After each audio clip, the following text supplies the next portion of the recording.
ለመፎስ ነው የሄድኩት። በቃ እኔ ድኜ ነው እዚህ ይገርማችኋል። እዚህ ስመጣ ያመኝ ነበር፣ አሁን ጤነኛ ነኝ ይላል። ኧረ እባክህ ብሶብሃል፣ አሁን አብዳሃል ይላል። ምንም ጤነኛ አልሆንክም። እውነቴን ነው። ክርስቲያን ተመልከቱ፣ ክርስቲያን ነው የሚባለው በሽታ የሌለበት አይደለም። ቅዱስ ጳውሎስ ክርስቲያን አይደለም እንዴ ጎበዝ? እንዴ ጭራሽ ይሄን ቃል እንኳን እንነገሩ። ተመልከቱ፣ እኔ ክርስቶስን ተመልከቱ፣ ይህን ዓለም ሁሉ እንደ ጉድፍ እጥለዋለሁ አለ። ለምን ስንለው ከመ እርኅቦ ለክርስቶስ፣ ክርስቶስን አተርፍ ዘንድ። ማንን አተርፍ ዘንድ በሉ እንጂ ንገሩኝ። ከዚህ በኋላ ቅዱስ ጳውሎስ ሕይወቴሰ ሀልቀ ወበሕይወተ ክርስቶስ ሀሎኩ፣ እንግዲህ አለ ሕይወቴ አልቋል፣ እኔ በክርስቶስ አለሁ አለ። ክርስቶስ በእኔ ይታያል እንጂ እኔ በራሴ የምገለጥበት ማንነት የለኝም።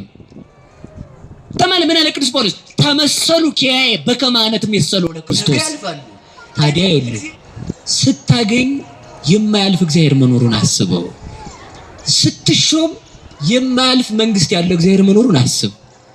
ሁሉም ጥሎን ይሄዳል። እስኪ በሉ ሁሉም በሉ ጥሎን ይሄዳል። ሌላው ቀርቶ አካል ባዕድ እኮ ነው። ተመልከቱ፣ እግዚአብሔር ከሌለ አካል ራሱ ባዕድ እኮ ነው። እግዚአብሔር ሰውን ለመቅጣት ዱላ የሚቆርጥ እንዳይመስል፣ እግዚአብሔር ሰውን ለማሸነፍ ሰራዊት የሚያደራጅ እንዳይመስል፣ እግዚአብሔር ቀጥታ አንተ ውስጥ ያለውን እሳት እንዳታፈላ ካለ በቃ አለክ። ኧረ አለቅን ነው የሚባለው። የእሳት ባህሪ ካላፈላ ዳይጀሽን መፈጠር አይችልም። ይሄን ማወቅ አለባችሁ። የእሳት ባህሪ ማፍላት አለበት። የነፋስን ባህሪ እረፍ ካለ እግዚአብሔር የበላው ተጣርቶ መውጣት አይችልም። ጸጥ ካለ የነፋስ ባህሪ ይኸውላችሁ እግዚአብሔር እኮ ነው ያለን እኮ ተመልከቱ። የመሬት ባህሪ ካልተሸከመ የምትበላው ምን ላይ ሊቀመጥ ነው? በመሬት ባህሪ ነው የምትሸከመው። የውሃ ባህሪ ካልበጠበጠ የምትበላው መዋሃድ አይችልም። ስለዚህ ተመልከቱ እግዚአብሔርን አለማጣት የሚል ነገር እንያዝ። ማንን አለማጣት በሉ እንጂ። መልከኞች ነበሩ አለፉ፣ እግዚአብሔር ግን አያልፍም። ባለስልጣን ነበሩ አለፉ፣ በቃ አለፉ፣ ነገም ያልፋሉ። እነዚያም ያልፋሉ። እንኳን እነዚህ ደጎቹ አልፈዋል።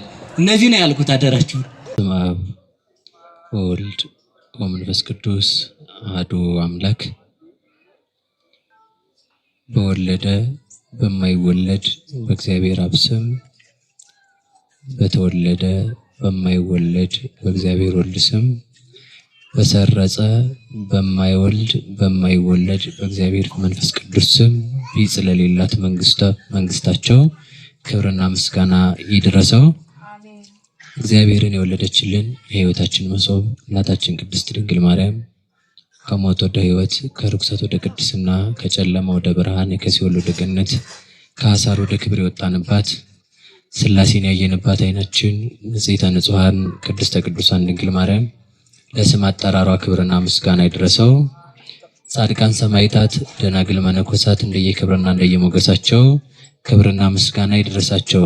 ቅድስት ቤተ ክርስቲያን ልጆች ምእመናን ሁላችሁም አንድ አምላክ በሚሆን በአብ በወልድ በመንፈስ ቅዱስ ስም እንደምን አመሻችሁ። አቤት እንደምን አመሻችሁ። ያስመሸን እግዚአብሔር ለስም አጠራሩ ክብርና ምስጋና ይድረሰው። የምንማማርበት የትምህርታችን ርዕስ የሚሆነው የሚጎስመኝ የሰይጣን መልእክተኛ ተሰጠኝ በሚል ይሆናል። እስኪ በሉ የሰይጣን መልእክት የሚጎስመኝ በሉ እስኪ የሰይጣን መልእክተኛ ተሰጠኝ። ምንድነው ያላችሁት? ምን የሚለኝ የምን መልእክተኛ ምን ተባለኝ? ማን ነው የሚሰጣችሁ ነው? በጣም ነው የሚገርመው ስታስቡት። ሁለተኛ ቆሮንቶስ ምዕራፍ 12 ቁጥር 7 ላይ ያለ ኃይለ ቃል ነው። እንግዲህ ሁላችሁም ታውቁታላችሁ ብዬ አስባለሁ። ወበእንተዝ ተውህበኒ መላከ ሰይጣን ዘይደጉጸኒ። ስለዚህም ነገር በመገለጥ የእግዚአብሔርን ምስጢር በማየት እንዳልኮራ የሚጎስመኝ የሰይጣን መልእክተኛ ምን አለኝ? ማን ነው እንደዛ እያለ ያለው? ቅዱስ ጳውሎስ ሁለተኛ ቆሮንቶስ ምዕራፍ 12 ቁጥር 7 ላይ ነው። በደንብ ያዙሽ። ችግር የለውም ቅንነት ነው። ቅዱስ ጳውሎስ ተሰጠኝ ቢልም ለሁሉም ሐዋርያት ተሰጥቷል። በደንብ እንድትይዙት የምፈልገው እሱን ነው። ቅንነት ምን ያህል ምስጢር እንደሚገልጥ እያያችሁት ነው አይደል? ማን ነው እንደዛ ያለ ስል ቅዱስ ጴጥሮስ አሉ ማለት ነው። ቅዱስ ጴጥሮስም ብሏል። ምክንያቱም ከሐዋርያት መካከል እንዲህ ያለ ነገር ያልተሰጠው ስለሌለ ማለት ነው። እንዴት ያለ እንደዚህ የሚደጉጽ ነገር የሚጎስም ነገር ያልተሰጠው የለም። እና አሁን እንግዲህ ሁላችሁም እንደምታውቁት ቅዱስ ጳውሎስ ከሚኮራባቸው ነገሮች መካከል ያነሳሳል። ከሚኮራባቸው መካከል ያነሳሳና ይህ ምዕራፍ 12 ሁላችሁም እንደምታውቁት ቅዱስ ጳውሎስ ለሚኮሩ ሰዎች መልስ የሰጠበት ነው። ለሚኮሩ እኛ የተማርነው ከክርስቶስ ነው፣ እኛ እንዲህ ያለ ሊቅ ነን፣ እኛ ፈላስፎች ነን፣ እኛ ምናምን ለሚሉት መልስ የሰጠበት ቦታ ነውና እዛው ምዕራፍ 12 ላይ ሲናገር አልፈን እናንሳቸውና የምንፈልጋቸውን ነጥቦች እንድናነሳቸው ፈልጌ ነው። ሲናገር ምንድነው የሚለው? በመገለጥም ቅዱስ ጳውሎስ በመገለጥም አልኮራም ይላል። በምን አልኮራም? ቆይ አንድ ነገር ልንገራችሁ። ቅዱስ ጳውሎስ የሚኮራበት ነገር ቢኖር የሰይጣን መልእክተኛ መሰጠቱ ነው። እመካበታለሁ ብሎ ነው የሚናገረው። እንደው በዚህ ይሄን በመሰጠቴ እመካለሁ አለ። በዚያ ምንድነው የምትመካበት ስንለው የሚጎስመኝ የሰይጣን መልእክተኛ ስለተሰጠኝ ነው አለ። ከዚህ የሚበልጥ ነገር እኮ አይቷል። ተመልከቱ። ወመሰጥጎ ለውእቱ ብእሴ እስከ ነሳልስ ሰማይ እንዳይን ጋር ተመልከቱ። በስጋ ይሁን በነፍስ እንጃ ያንን ሰው እስከ 3ኛው ሰማይ ድረስ ነጥቀው ወሰዱት። ያንን ሰው የሚለው ቅዱስ ጳውሎስ ራሱን ነው። ቅዱሳን የራሳቸውን ክብር መግለጽ ስለማይወዱ ነው። ያንን ሰው እስከ 3ኛው ሰማይ ድረስ ነጥቀው ወሰዱት። በዚያም ማለት ተመልከቱ፣ ሰው ስጋዊ ነገር ሳይሆን ሰው ሊሰማው የማይችል ነገር ድንቅ ነገርን ሰማ አለ። ተመልከቱ፣ ድንቅ ነገርን ሰምቶ መጣ። በዚህም ቢሆን አልኮራም ማለት ተመልከቱ። እስከ 3ኛው ሰማይ አይደለም ሰው ከተማየው እያለ ነው ኩራቱ አላስቀምጠን ያለኩ። ሰው ከተማ ሲያይ በቃ ያችን ይዞ የሆነ ሰው አሁን እናንተ የሆነ በጣም ታዋቂ ከተማ ማን ትሆን እንግዲህ እኔ በትንሽ ጭንቅላት የማቃት እንበልና ኒውዮርክ ብትገቡ ማታ ፖስት ታደርጋላችሁ። ኒውዮርክ የገባው ሰው ነው ለማለት ለመኩራት ነው። ሌላ ምንም ትርጉም የለውም። ሰው ሆነ ከተማ ገብቶ ተመልከቱ፣ ሆነ ከተማ ላይ ሆነ ቦታ ላይ የሚያምር ቦታ ሲገባ ትዝ የሚለው ፎቶ መነሳት። እዛ አካባቢ ላይ ሆኖ ፈጣሪውን ማድነቅ አይደለም መጀመሪያ የሚያስበው። ቅዱሳን አባቶቻችን ግን ማንኛውንም ነገር ሲያዩ ማድነቅ ይጀምራሉ። የፈጠረውን ፈጣሪ ከሱ በስተጀርባ ያለው ማንነቱን ያያለው። የዚያ ማንነት ባለቤት እግዚአብሔር ስለሆነ የሰው ተመልከቱ፣ በዚህ ዓለም ውብ ከተማ አይታችኋል። እንግዳውስ እግዚአብሔርን አድንቁት። ለምን? ያንን ውብ ከተማ ያ ውብ ከተማ የተገነባው አንደኛ እግዚአብሔር ባጸናው እግዚአብሔር በያዘው ዓለም ላይ ነው። ሁለተኛ ያንን ውብ ከተማ ለማድነቅ ያንን ውብ ከተማ የሚያንጹ ሰዎችን የሰራቸው እግዚአብሔር ነው። እግዚአብሔርን ማድነቅ ራሱን። ሶስተኛው ያንን ውብ ከተማ የሚሰሩበትን ጥበብን የገለጸ እግዚአብሔር ነው። እግዚአብሔርን ማድነቅ ማለት ነው። ክርስቲያን ማለት ተመልከቱ፣ በሚያየው ነገር የዕለት እንደ ቀበሮ ዕለታዊ ደስታ ሳይሆን የሚፈልገው ከሚያየው ነገር ማንነት በስተጀርባ ያለውን እግዚአብሔርን ያያል። ከምናየው በስተጀርባ ማን አለ? የምንደነቅባቸው ቴክኖሎጂዎች ሊኖሩ ይችላሉ። የምንደነቅበት ሀገር ሊኖር ይችላል። ብዙ የምንደነቅበት ነገር ተመልከቱ፣ እሱ ራሱ የራሱ የሆነ ነገር የለውም። እሱን የፈጠረ እግዚአብሔር ነው መደነቅ ያለበት። ለዚህ ነው ቅዱስ ጳውሎስ የት ሄዳል ብለን ስንጠይቀው እስከ 3ኛው ሰማይ ተነጠቀ። ተመልከቱ፣ እስከ 3ኛው ሰማይ ድረስ ተነጥቆ እንኳን በዚህም እንኳን ቢሆን አልኮራም። ሰው የሚያኮራው ከሆነ እንደው ከሰፈሩ ተለይቶ የሰፈሩ ላይ ለሰው ሱካር የሚያከፋፍል ከሆነ ይኮራል። ደህና አደርክ ካላላችሁት ነገ መቆንጠጡ አይቀርም። ደህና አደርክ ማለት ነው ማለት ነው። ያችም ስራ ሆና ይኮራል ሰው። እንግዲህ ያው ሊቃውንት እንደሚሉት የጉንዳንና የስልጣን ትንሽ የለውም። እንደውም ሊቃውንት ምን ይላሉ? ጉንዳን እንኳን ሌላውን ንጉሱን ያስፈታል አሉ ነው እንግዲህ የለበሰው ነው እና ያስፈታል። ትንሽ የለውም መቼም መቆንጠጣቸው አይቀርም በዚያችሁ ማለት ነው። አልሰጠህም ሰልፍ ያለዝ ሊል ይችላል ማለት ያው ሰልፍ ያዙ ግን ማለት የፈለኩት እንደው ትንሽ ነገር የለውም። ያችም መኩሪያ ሆነ ይኮራል ሰው እንግዲህ ተመልከቱ። ያችም ከፍ ያለ ግብር የሚያስገብር ከሆነ ያው በቸርነቱ ነው። ያው እናንተስ አከባበሩን ታውቁበት አይደል? በደንብ ነው የምታውቁበት እኮ እና ገባ ነውና እዚህ ጋር እንደው ቆሞ ራሱ ብታዩት እና እዚህ ጋር ነውና አይቶ ችግር የለውም እና እዚህ ነገ ሲሄድ ያገኘኛል ብሎ ነው ሰው እንደዛ የሚርገበገበው። ሌላ ምንም በቃ ምንም ትርጉም የለው፣ ሌላ ምንም ነገር የለው። እና እግዚአብሔር በዚያ እንኳን አሁን ዝም ብትሉት ደግሞ ቆይ ተጎለት ነገ ስትመጣ አሳያለሁ ትናንት አላየው መስሎ ነው። ከዛ ታራውን ቢሮ ስትሄዱ ደግሞ እሱ ዝም ብሏል እንትና ስትል መታል እንዴ ሰላም ነው ስራ ቢዚ አድርጎኝ ያልፋል። ግን ትናንት አልተነሳማ ስልጣኔን ካላከበርክ ብሎ እኮ ነው ተመልከቱ።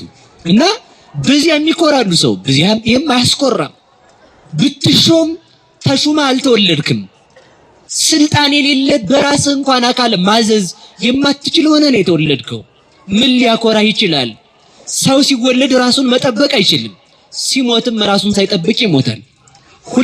በሁለቱም ጊዜ ግን የምናገኘው ወዳጅ እግዚአብሔር ብቻ ነው። ሰው ሲወለድ ተመልከቱ ነውሩን አይሸፍንም፣ ይሸፍናል። ሕፃን ልጅ እንደው ራቁቴን እንዳያዩኝ እንደው ጨርቅ ጣል ላርጊላ ምን ችግር አለበት እናቴ? እንግዳው ቁጭ ብሎ ሳሎን እሱ ሱሪውን ትከሻው ላይ አድርጎ ከችዘው ማለት ነውር ምናምን አስጨነቀው እሱ ይብላችሁ። ሰው ነውሩን ሳይሸክፍ እንኳን ተመልከቱ እግዚአብሔር ነው የነበረው። መጨረሻ ላይ ተመልከቱ ያን ልጅ ነውሩን ነው ክፉና በጎን የሚያውቅ አድርጋ ነውሩን ተሸክማ ነው እናት የምታሳድገው። ነውራችንን ተሸክማ የምታሳድገን ቤተክርስቲያን ናት። ነውራችንን ተሸክሞ ለንስሐ የሚያበቃን እግዚአብሔር ነው። ነውራችንን ክድና አድርጎ የያዘልን ከባቴ ያበሳ እንዳል ኃጢያትን እንደሰራን ሳያወጣ አደባባይ የተሸከመን ስንመለስ በንስሐ ባህር አስጥሞ ንጹህ ሰው የሚያደርገን የሚያጠበን እግዚአብሔር ብቻ ነው። ሰው ሲወለድ ነውሩን ሳይሸክፍ ይወለዳል። ሲሞት ሰው ሲያረጅም ደግሞ ነውሩን መሸፈን ነው የሚያቅተው አይደል? ሰው ሲያረጅ ነውሩን መሸፈን ያቅተዋል። ታዲያ በመጀመሪያም በመጨረሻም የምናገኘው ወዳጅ እግዚአብሔርን እንዳናጣ ስናድግም እስከነ ነውራችን ካደግንም በኋላ በመጨረሻ የምንጣለው በእግዚአብሔር እጅ ነው። በእግዚአብሔር እጅ መጣል ግን መልካም ነው። ሰው ነውርን አውጥቶ የሚሰጥ እንደዚህ ያለ ነው ማለት ነው ሰው። እግዚአብሔር ግን ከነነውራችን ተሸክሞናል። ለንስሐ እንድንበቃ መድኃኒዓለም ይርዳን። አሜን አትሉ? ያንን ነውር ማን ነው ልሸፍነው ያለው? እግዚአብሔር። እስኪ በሉ እግዚአብሔር በሉ። ማን ነውራችሁን ልሸፍን ያለ ማን? ታዲያ ኃጢያት ሰርቶ ከኃጢያት ጋር መቀመጥ ነውሬን አትሸፍነው ግለጠው ማለት እኮ እግዚአብሔር። ተመልከቱ ንስሐ ስንገባ እናት ያን ቆሻሻውን የልጁን ቆሻሻ ነውሩን አጥባ ንጹህ እንደምታደርገው ንስሐ ስንገባ አጥቦ ንጹህ ሰው ነው የሚያደርገን። እንደቀደመ ማንነታችን ያደርገናል። ለዚህ ነው ታጽበኒ እምበረድ እጻአዱ ታጥበኛለህ ከበረዶ ይልቅም ነጭ ሆናለሁ። እመኒ ኮነ ኃጢአትክሙ ተመልከቱ ከመላይ አነጽሖ ከመኳኳ ይላል። ተመልከቱ ኃጢአታችሁ እንደ ደም የተሰረበ ያለለ እንደዛ ያለ የጠቆረ እንኳን ቢሆን ተመልከቱ እኔ ምን አደርገዋለሁ? ኃጢአታችሁን ከናንተ ላይ አስወግጄ ንጹህ አደርጋችኋለሁ። በዚያውም ላይ ኃጢአታችንን ለታገሰን አይባልም። ኃጢአታችንን አይደለም የሚታገሰን ማንን ነው? ኃጢአታችንን ለታገሰልን ስትጸልዩ ማለት የአማርኛው እንደዛ ነው የሚለው ውዳሴ ማርያም። እና ኃጢአታችንን አይደለም የሚታገሰው የሰራነውን ኃጢአታችንን ሳይሆን የሰራነውን ኃጢአታችንን እያየ እኛን ነው የታገሰው። ጨረሻም እግዚአብሔርን እናገኘዋለን ነው ማለት። ራሳችን ተመልከቱ በደንብ አስተውሱ። ዛሬውን ሁሉን የምንንቅ የምንጸየፍ ሆነን ስንኖር በመጨረሻ ደግሞ ተመልከቱ ራሳችንን የማንሸክፍ ሰዎች ነው የምንሆነው። ሰው እንኳን አርጅቶ ታሞ ራሱን መቆጣጠር አይችልም። ዝም ብሎ አሁን ሰው የሚያስፈራራውን አላያችሁትም? እዚህ ጋር ዝም በደንብ ነፋ ብሎ ሰውዬ መስመርክን ይዘህ ዋ የሚለው ማለት ነው። ጉንፋን ሲይዘው እኮ የት እንደሚደርስ አይታችሁት። አምቡላንስ ጠርተን ነው ይዘነው የምንሄደው ማለት ነው። ለዚህ ጉልበታችን ነው እኮ የምንኮረው ተመልከቱ። ለዚህ አቅማችን ተመልከቱ። ለዚህ ሀብታችን እኮ ነው የምንኮረው። ስንሞት ሰው ካላስከተለ ባዷችንን ለምንሄደው ማለት ነው። ገና እኛ ስንሞት ሰው ለሚካሰስበት ሀብት እኮ ነው የምንኮረው። ምን ሊያኮራ ይችላል? የሚያኮራ እግዚአብሔር መሆን ነው። የእግዚአብሔር እንድንሆን እግዚአብሔር ይርዳን። ስለዚህ አንዳንድ ነገር እናያዝ። ሁሌም ስንሰበክ አንዳንድ ነገር ኃጢአታችንን ማን ያንጻል? እስኪ ቆይ ነውራችንን ሳንሸክፍ ማን አገኘን? በሉ እግዚአብሔር በሉ እንጂ የመጨረሻ ማንም በሌለን ሰዓት የምናገኘው መጨረሻ ደግሞ ማን ነው? መካከል ላይ ታዲያ ለምን እንተዋዋለን? እግዚአብሔር ይረሳል እንዴ? ታዲያ መካከል ላይ ለምን ደው የምንረሳው እግዚአብሔርን? መካከል ላይም እኮ ከሱ ጋር ነው መሆን ያለብን። ስለዚህ ያ ከዚያ እግዚአብሔር አንነጠልም። ሁላችሁም በሉ ከዚያ እግዚአብሔር በሉ አንለይም። መቼ ከማይተወን በሉ እንጂ አረ በሉ። ሰው ሁሌ ይኖራል አብሮ። ይኸው ባል አሁን የለም ማለት መጥቶ ይሆናል እዚህ ጋር ስብከቱ ግን የለም እሱ ጋር ማለት ነው። ያው እዛ ጋር ነው ያለው ጉልት ብሎ ማለት ነው። ሚስት አሁን የለችም። ያው እዛ በዛ ናት ማለት ነው። ወይም እዛ ሰፈር ናት። እናት አሁን እዛ ቤት ናት እንትና ማለት ነው። ሁሌ ግን የምናገኘው እግዚአብሔር ነው። ደስ አይላችሁም? በዚህ ሁሌ አብሮ ነው ያለ ማለት ነው። ደግሞ እኮ ተመልከቱ፣ ሲሞላ አይደለም ሲጎድልም ያለ እግዚአብሔር ነው። ተመልከቱ፣ ሲሞላ ነው ሰው የሚተወው እግዚአብሔር ነው። ሲጎድልም ያለን። እኔ ሽማግሌዎችን በደንብ ደስ ሊላችሁ ይገባል። በቃ እግዚአብሔር አላችሁ። እውነቴን ነው። ልጅ ሊታጣ ይችላል፣ እግዚአብሔር ግን አለ። ገንዘብ ሊጠፋ ይችላል፣ እግዚአብሔር ግን አለ። ዝና ሊጠፋ ይችላል፣ እግዚአብሔር ግን አለ። ሀብት ሊጠፋ ይችላል፣ እግዚአብሔር ግን አለ። ቤት ሊፈርስ ይችላል፣ እግዚአብሔር ግን አለ። መልክ ሊረግፍ ይችላል፣ እግዚአብሔር ግን አለ። ኃይል ሊደክም ይችላል፣ እግዚአብሔር ግን አለ። ንጉሥ ላይኖር ይችላል፣ እግዚአብሔር ግን አለ። አርጅተን ቀና አድርጎ ውሃ የሚያጠጣ ሰው ላይኖር ይችላል፣ እግዚአብሔር ግን አለ። ስናረጅ ቀና አድርጎ የሚያንተርስ ሰው ላይኖር ይችላል፣ እግዚአብሔር ግን አለ። ስናረጅ የሚያስታምመን የሚሰለቸን ሰው የሚያስታምመን ላይኖር ይችላል፣ እግዚአብሔር ግን አስታማሚያችን ነው። ስናረጅ ሁሉም ይተወናል፣ የማይተወን እግዚአብሔር ነው። እና እግዚአብሔርን አለን አትሉ? በሉ እግዚአብሔር አለን በሉ። ማን አለን? ሁላችንም እግዚአብሔር አለን። በቃ በዚህ እርግጠኛ ሁኑ። ስንታመምም እግዚአብሔር አለ፣ ስንወለድም እግዚአብሔር አለ። እግዚአብሔር ሲኖረን የኖረ ወዳጅ ቢሆን ሳይኖረን ደግሞ ይለየን ነበር እኮ።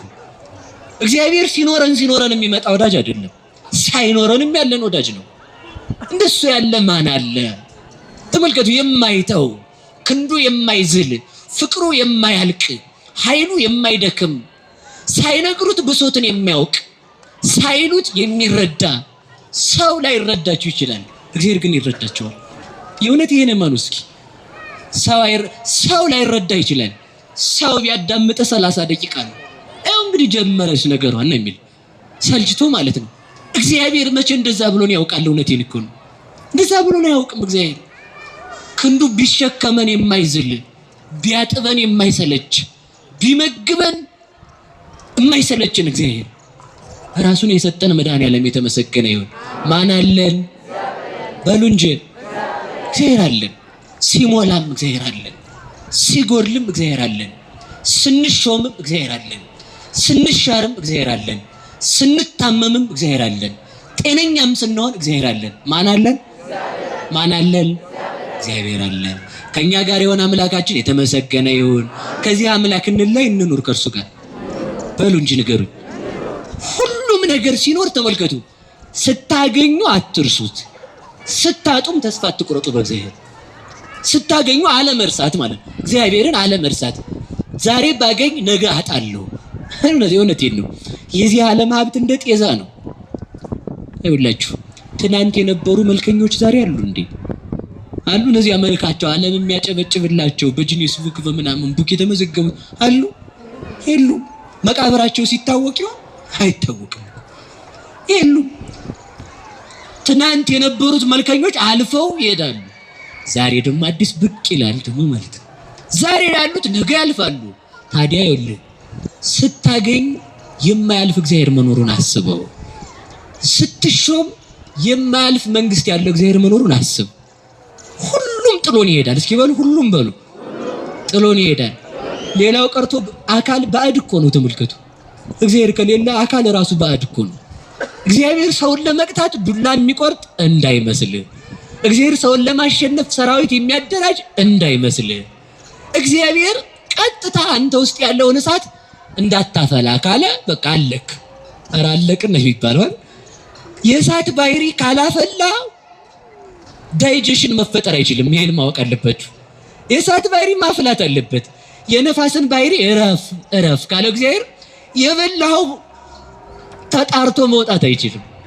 ጸጥ ካለ የነፋስ ባህሪ ይኸውላችሁ እግዚአብሔር እኮ ነው ያለን እኮ ተመልከቱ። የመሬት ባህሪ ካልተሸከመ የምትበላው ምን ላይ ሊቀመጥ ነው? በመሬት ባህሪ ነው የምትሸከመው። የውሃ ባህሪ ካልበጠበጠ የምትበላው መዋሃድ አይችልም። ስለዚህ ተመልከቱ እግዚአብሔርን አለማጣት የሚል ነገር እንያዝ። ማንን አለማጣት? በሉ እንጂ መልከኞች ነበሩ አለፉ፣ እግዚአብሔር ግን አያልፍም።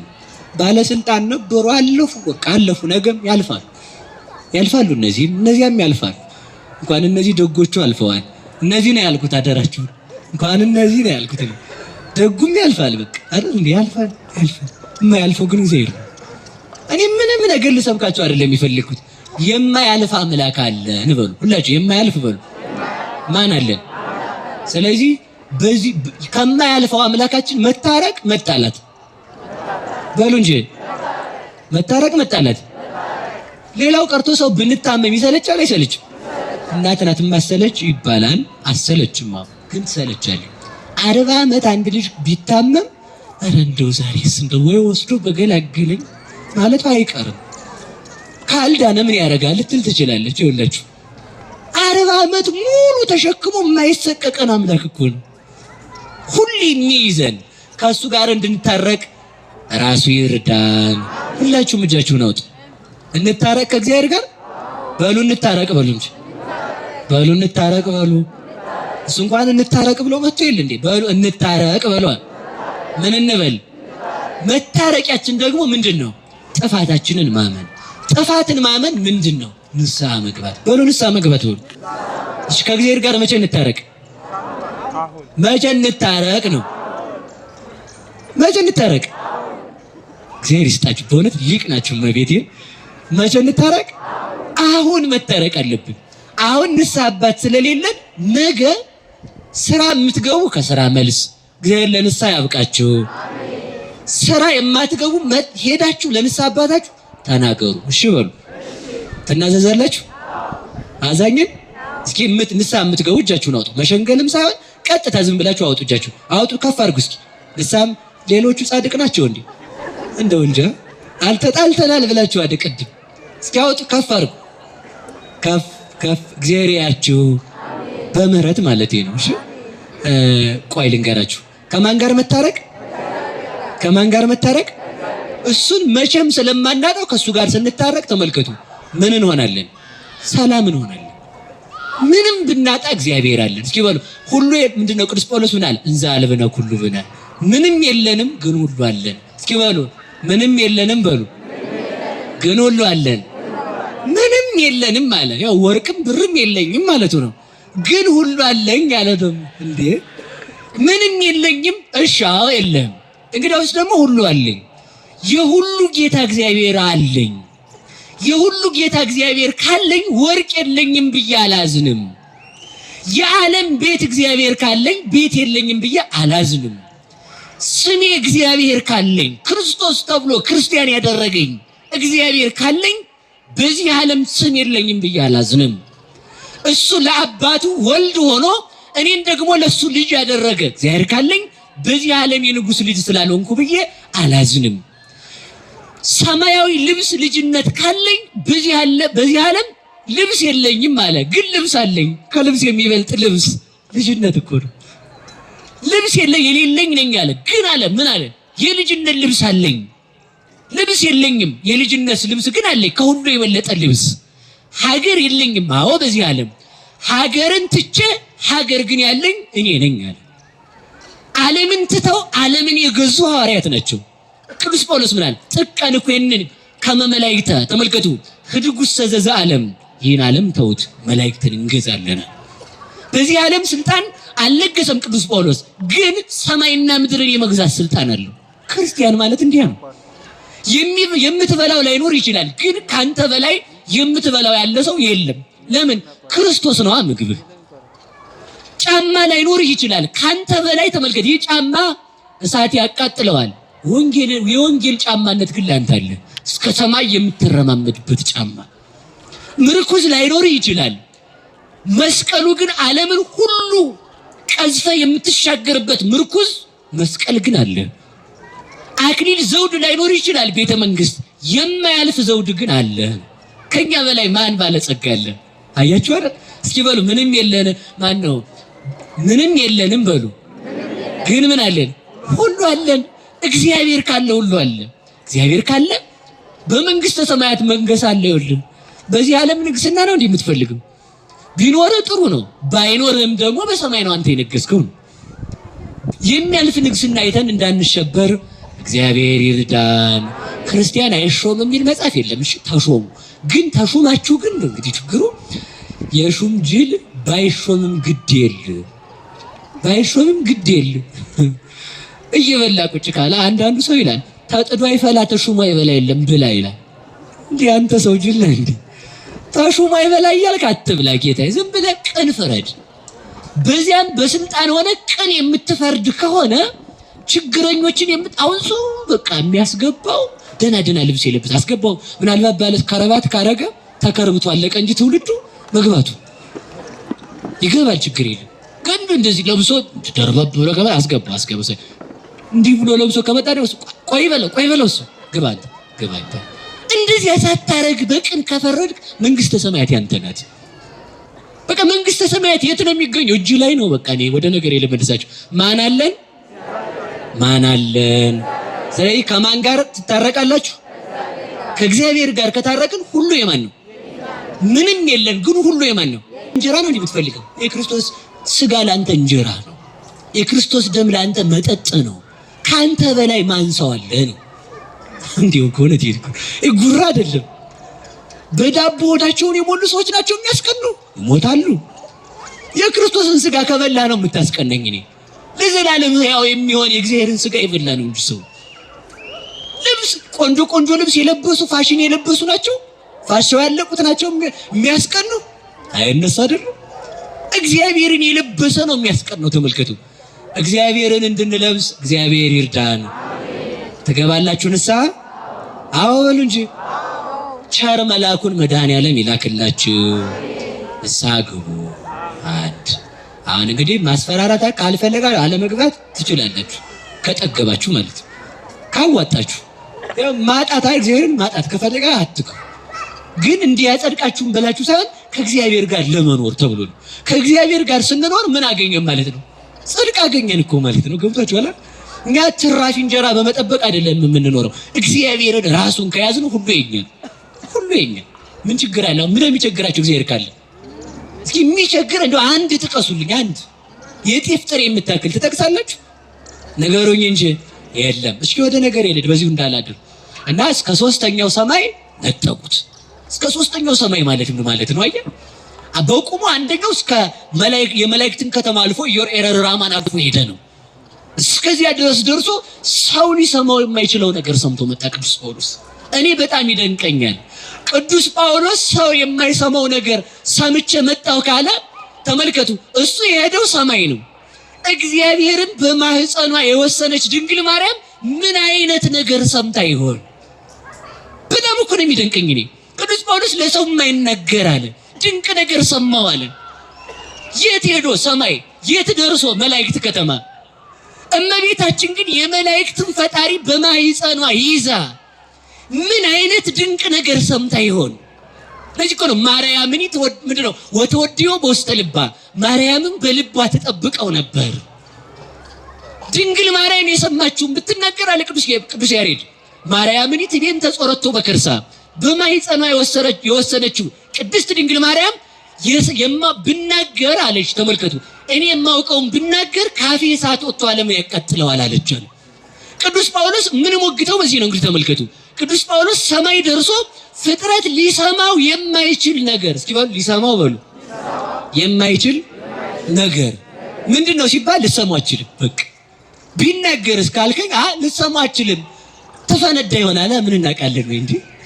ልሰማችንም እኮ ነው። ካልቻለ አንድ ነገር ተመልከቱ። የሆነ ነገር አሁን ይሄ ትልቅ ድንጋይ ብንጭንበት አይችልም ካል ብናስቀምጥበት ይሰበራል ማለት አይደል?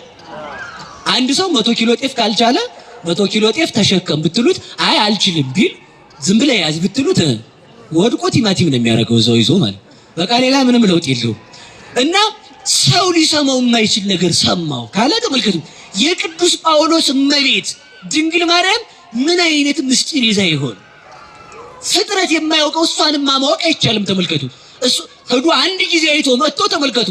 ሰው የማይሰማው ነገር ሰማው ካለ 9 ወር ሙሉ ከተማ ያደረጋት ድንግል ማርያም ምን ነገር ሰምታ ይሆን? ምን ነገር ሰምታ ይሆን? እኛ ምን እናውቃለን? ተመልከቱ። ምን እናውቃለን? እኛ ምን እናውቃለን ማለት አልሰማችም ማለት አይደለም። የሰማችውን ፍጥረት እንኳን ሊያስበው አይችልም። እሷን የሰጠን እግዚአብሔር የተመሰገነ ይሁን። እሷ እናታችን ናት። ታዲያያችሁ አይደል? እሷ የኛ እናት በመሆኗ ደስ ይለን። የእግዚአብሔር እናቱ ስትሆን በትህትናዋ የኛ እናት፣ የእግዚአብሔር መጋቢ ስትሆን በትህትናዋ የኛም መጋቢ፣ እግዚአብሔርን የሰማች ስትሆን በትህትናዋ ደግሞ እኛንም የምሰማ ማለት ነው። ሁላችንንም ወላዲተ አምላክ ትስማን። አንድም ይሉና ሊቃውንቱ እያሳጠርኩት ሄደ እስከ 3ኛው ሰማይ ሄድኩ። ምንድነው ሲሉ ተመልከቱ። ንጽሐ ሥጋ፣ ንጽሐ ነፍስ፣ ንጽሐ ልቡና ላይ ደረስኩ አለ። ተመልከቱ። እዛ ላይ ስደርስ ተመልከቱ የመገለጥ ዕውቀት ያንን ንጽሐ ልቡና ላይ ስደርስ ተመልከቱ እግዚአብሔርን አወቅኩት። ሰው የማይሰማው ዕውቀት ተገለጠልኝ። ሰማይ የተባሉት 10 የቅድስና ማዕረጎች በ3 አብይ እርከን ስለሚከፈሉ እነዚያ ላይ ደርሼ ፍጥረት ሊሰማው የማይችል ነገር ሰማው። ግን በዚህም አልኮራም አለ። ሲበሉ ግን በዚህም በሉ ምን አልልም እምኮራው በምንድነው አለ። ተመልከቱ የሚጎስመኝ ሰይጣን ስለተሰጠኝ ነው። ወይ ጉድ! አያኮራም እንዴ? አያኮራም? የመላእክትን ከተማ አይታችሁ ብትመጡ ምንድነው የሚሰማችሁ? አገር መቀወጡ ነው። አንዲያም በቃ አገር አዲስ አበባ ማታ ተጠለቅልቃ ምታምች ሰበር እየተባለ እንግዲህ ይሰብረዋል ማለት ነው። አስቸጋሪ ነው። እመቤታችሁን ተገልጣለኝ የሚሉትን ሰዎች አላያችኋቸው ወይ ጉድ! ወይ እመቤታችን መገለጥ ተው ጎበዝ ተው። እግዚአብሔርን ይዘን ውጭ ላይ አንፈልገው። ቆይ እኔ እግዚአብሔር ለኔ የሚገለጠው እኔ እግዚአብሔርን ለማየት ተበቃለሁ ብሎ ማሰብ እኮ ትልቅ ነገር ነው። ትልቅ ነገር አይደለም እንዴ? ሰው በኃጢአት ተጨማልቆ እግዚአብሔር ተገለጠልኝ አለ። ተው። ማን ነው ከቅዱስ እግዚአብሔር ተገለጠልኝ ያለ? እስኪ የለም። የማን እርሾ እንደሆነ መድኃኒዓለም ያውቅ። ሰው ህልም ባየ ቁጥር መከራ አለው። እንዴው በቃ ተውት። እሺ ወደ ነገር ልውሰዳችሁና ሰማይ አይቶ መጥቶ በዚህ አልኮራም ማለት 10ኛው ማዕረግ ላይ ደርሶ በዚህም አልኮራም ሲበሉ በዚህ አልኮራም በሉ። የክርስትና መገለጫው ሲያውቁ መኩራት አይደለም። ሲያውቁ ምን መሆን ነው በሉ ንገሩኝ። ትህትና መሆን በሉ። ማን ይቅርታ ትሁት መሆን በሉ። አሁን በጣም የሚገርማችሁ ቅዱሳን እያወቁ በሄዱ ቁጥር ምንድነው የሚሉት? እኔ ትል ነኝ እያሉ ነው የሚሄዱት። ቅዱሳን እያወቁ በሄዱ ቁጥር ተመልከቱ። ኤልሳቤጥ እንኳን እመቤታችንን ምንድን ያለቻት? ወደ እኔ ትመጪ ዘንድ እኔ ማን ነኝ? እኛ ደግሞ እንደው ነይ እኮ ነው በግድ ነይ። እንደው እኮ ትምጣልን ወላዲተ አምላክ በምህረት ግን እንድና እሷን ብናያት ተመልከቱ። እንኳን ባይኑ እንደዚህ አድርጎ ወብፁ ዘረየኪ በህልሙ ሌሊተን እመቤታችን በህልሙ ያያት ሰው ራሱ ብፁዕ ነው። እውነቴን ነው። ማን ሊያት ይችላል? ምክንያቱም ተመልከቱ የፀሐይ ምስራቅ ናታ እኮ እሷ እኮ ምስራቅ ናት። እችኛዋ ምስራቅ ዞር ብሎ ማን ሊያት ይችላል? ትችላላችሁ? በሞት ያፈርሶን ትችላላችሁ? እቺ ምስራቅ ጠዋት ፀሐይ እንደወጣ ይው ትባሉ መነጽር ቢመጣ ምን ቢል አይቻልም። አይንን የሚጠፋው አላ ንግር ያለው ዘይ ተመልከቱ። የፀሐይ ምስራቅ ድንግል ማርያምን ማየት የሚችል ማን ነው? በቸርነቷ ከመጣች እንኳን ተመልከቱ። በቸርነቷ ከመጣች እንኳን ያዩት ሰው አየናት አይሉ። እኛ ግን ያው እንግዲህ እንዲያ ነው እና እስከ 10 ማዕረግ ሲደው ቅዱሳን ሲበቁ ዝቅ እያሉ ነው የሚሄዱት። ምንድነው ስትሉት ትል ቅዱስ ነህ ስትሉት ኧረ እኔ ቅዱስ አይደለም ኃጢአተኛ ነኝ። ጻድቅ ነህ እንዲህ ስትሉት ኧረ አይደለሁም። ተመልከቱ አንድ ሰይጣን ሰውን ከሚያታልልበት ሄደና መነኮሳቱ እንደዘጉ አንኳኳ። ማን አሉት? እኔ ኢየሱስ ክርስቶስ ነኝ አላችሁ። እንዲሁ አይታለሁ። እና ለምንድን ነው የመጣ? ለአንተ እንድታይ ልገለጥልህ ነው። ምንድን ነው የምትሉት እናንተ? ብትሆን ግባ ግባ ግባ ትወሩ። ካሜራም እንደው ስልኬ ብዙ አያወጣም እንጂ ግባ ነው የሚባለው። ምን አለ? በጣም ተሳስተህ ነው። እኔ የበቃው ስላልሆንኩ የተሻለ ቅዱስ ከኔ ጎን ያለው እሱ ጋር በር ግባ አለው። ሰይጣን ነበረና በትህትናው ሰይጣንን አሸነፈው። አሁን ሰዎቹ ጋር ኤልያስ መጣ አሉ። ኤልያስ ከሄኖክ ጋር ስለተሰወረ አንድ ሊቅ ሲጠይቋቸው ኤልያስ መጣ ሲሏቸው ሄኖክ መጣል አልመጣም አሉ። አልመጣም፣ ጓደኛውን ትቶ የመጣ ሰው አልቀበልም አሉ። ሰነፍ ነው ማለት ነው። ጓደኛውን ትቶ እንዴት ይመጣል ሰው አብረው እንዴ? እና ተመልከቱ፣ ሰው በቃ ድስኩሮ አይጣልኩ አይመጣ እስካሁን ኤልያስ አሁን ኤልያስ የሚመጣው ዛሬ አይደለም። እሺ ክርስቶስ ይመጣል። በቃ ዛሬ ይመጣል። እና ሰው በጣም አስቸጋሪ ነውና ሰይጣን ሰውን የሚረብሸው ምን ሲል ነው? በቃው እንደው በቃ ሲል ሰው ሰይጣን ይመጣና መጫወቻ። ይኸውላችሁ ህልም ብዙ ጊዜ ባልናገር ደስ ይለኛል። አንድ የቻለ ራሱን ትምህርት ቢሆነችሁ አንድ ራሱን የቻለ ትምህርት ቢሆን 3 አይነት ህልም ነው ያለው። ከራስ ፈቃድ የሚመጣ፣ ከሰይጣን የሚመጣ፣ ከእግዚአብሔር የሚመጣ። ከእግዚአብሔር የሚመጣው ለመስማት እኛ በቅተናል ወይ? ያን ነው ሰው ማሰብ ያለበት ማለት ነው። እና እግዚአብሔር ከሁላችን ጋር ይሁን። ሰው ሲበቃ እኔ አላቅም ነው። እኛ አሁን ደግሞ ምንድነው ቀረጹ ንሱ በሉ ቀረጽና ማታ ፖስተው ንሱ ይወጣሉ። እግዚአብሔር ከእንዲህ አይነት ነገር ያውጣን። እውነቴን ነው። አሁን እናንተም ልትቆጡብኝ ትችላላችሁ። ምንም ማድረግ አልችልም። ግን እውነቴን ነው፣ እንዳትጠፉ ብዬ ነው። እኔ እንድትደርሱ የምፈልገው ወደ ክርስቶስ ስለሆነ ነው። እውነቴን ነው። እና ቅዱሳን መስፈርታቸው ራሳቸውን ዝቅ ማድረግ። እስኪ ተመልከቱ፣ አምላክን ጸንሳ ስታበቃ አንድ ባልቴት አሮጊት ለመጎብኘት ወደዛ ሀገር ይከዳል። ይኸውላችሁ ትህትና ማለት እሱ ነው። እኔ አምላክ እናት መተሽ ጠይቂኝ። አሁን በሞት ያፈርሰውን አንድ ባለስልጣን ዘመዳችሁ ቢመጣ እንበልና እንደው አይበልባችሁና ይሁንና የሀገሪቱ ጠቅላይ ሚኒስቴር ቢሆን እናንተ ቤት ይመጣል። እዛ ሰፈር ዳቦ ስትበሉበት ነበረበት አካባቢ ይገኛል? አይገኝም። ኩራቱ ማለት ነው። ኩራቱ አይገኝም። ለምን ብሎ አይና በጋርድ ነው የሚሄደው። ድንግል ማርያም የመላእክትን ጌታ ይዛ ሚካኤል ገብርኤል በግራ በቀኝ ቀጥ ብለ ጠብቅ እንግዲህ ምክንያቱም ጌታ እንደያዙ አላለችም። ተመልከቱ፣ ቅዱሳን ዝቅ ማድረግ ራስ። ከዛ ደግሞ ነይና ጠይቂኝ እኔ እንደ የጸነስኩ ጌታን አይደለም ያለች ልጅና ልጎብኛት። ድንግል ማርያም ጉልበት ቢያቅተን እንኳን መታ የምትጎበኘን እናት ናት። አያችሁ፣ ሀብት ምንም ስልጣንም ምንም ዘመድም አይኖራችሁ ሽማግሌም ሆኖ ምቀምሳት የሽማግሌ ትልቁ ጦር ምን እበላለሁ አይደል? እንዲሁ ሸምግሌ አላየሁትም፣ ግን አደረችው ግን ይመስለኛል ሽማግሌ የሚለው ሳረጅ ምን እበላለሁ ማን ይጦረኛል? እንደው በቃ ስታረጁ የሚቀራችሁ እግዚአብሔር ነው። ስታረጁም በምርኩ ስትሄዱ ማትለየ ሀብት ድንግል ማርያም ናት። እሷን የሰጠ መድኃኒዓለም የተመሰገነ ይሁን። እውነቴን ነው፣ ላጽና በከንቱ አይደለም ማጽናናችሁ። ይኸው ወደ ሽማግሌ ቤት ሄደች እኮ፣ ወደ ሽማግሌ ወደ ባልቴቷ ቤት ሄደች እኮ። ይኸው ወደ እናንተም ትመጣለች። ብቻ ነይ በሏት። ለእሷ የተገባን ሆነን እንድንገኝ እግዚአብሔር ይርዳን። እና ራስን ምን ማድረግ ነው? ቅዱሳን ሲበቁ ዝቅ። አያችሁ፣ ዝቅ። እኔ በቅቻለሁ ሳይሆን አልበቃሁም፣ አዋቂ ነኝ ሳይሆን አላውቅም። እንደዛ ነው የሚሉት። ወደ ነገር ሄደች እስከ 3ኛው ሰማይ በሉ እንጂ እንደው አልፌ ነው፣ ነካ ነው። እስከ 3ኛው ሰማይ በሉ። ምን አልኩ? ወጣዋል። በዚህም አልመካም። 3ኛው ሰማይ የተባለው ተመልከቱ፣ ጌታችን አምላካችን መድኃኒታችን ኢየሱስ ክርስቶስ እንዳስተማረን ብፁዓን ንጹሐነ ልብ እስመ እሙንቱ ይሬእይዎ ለእግዚአብሔር።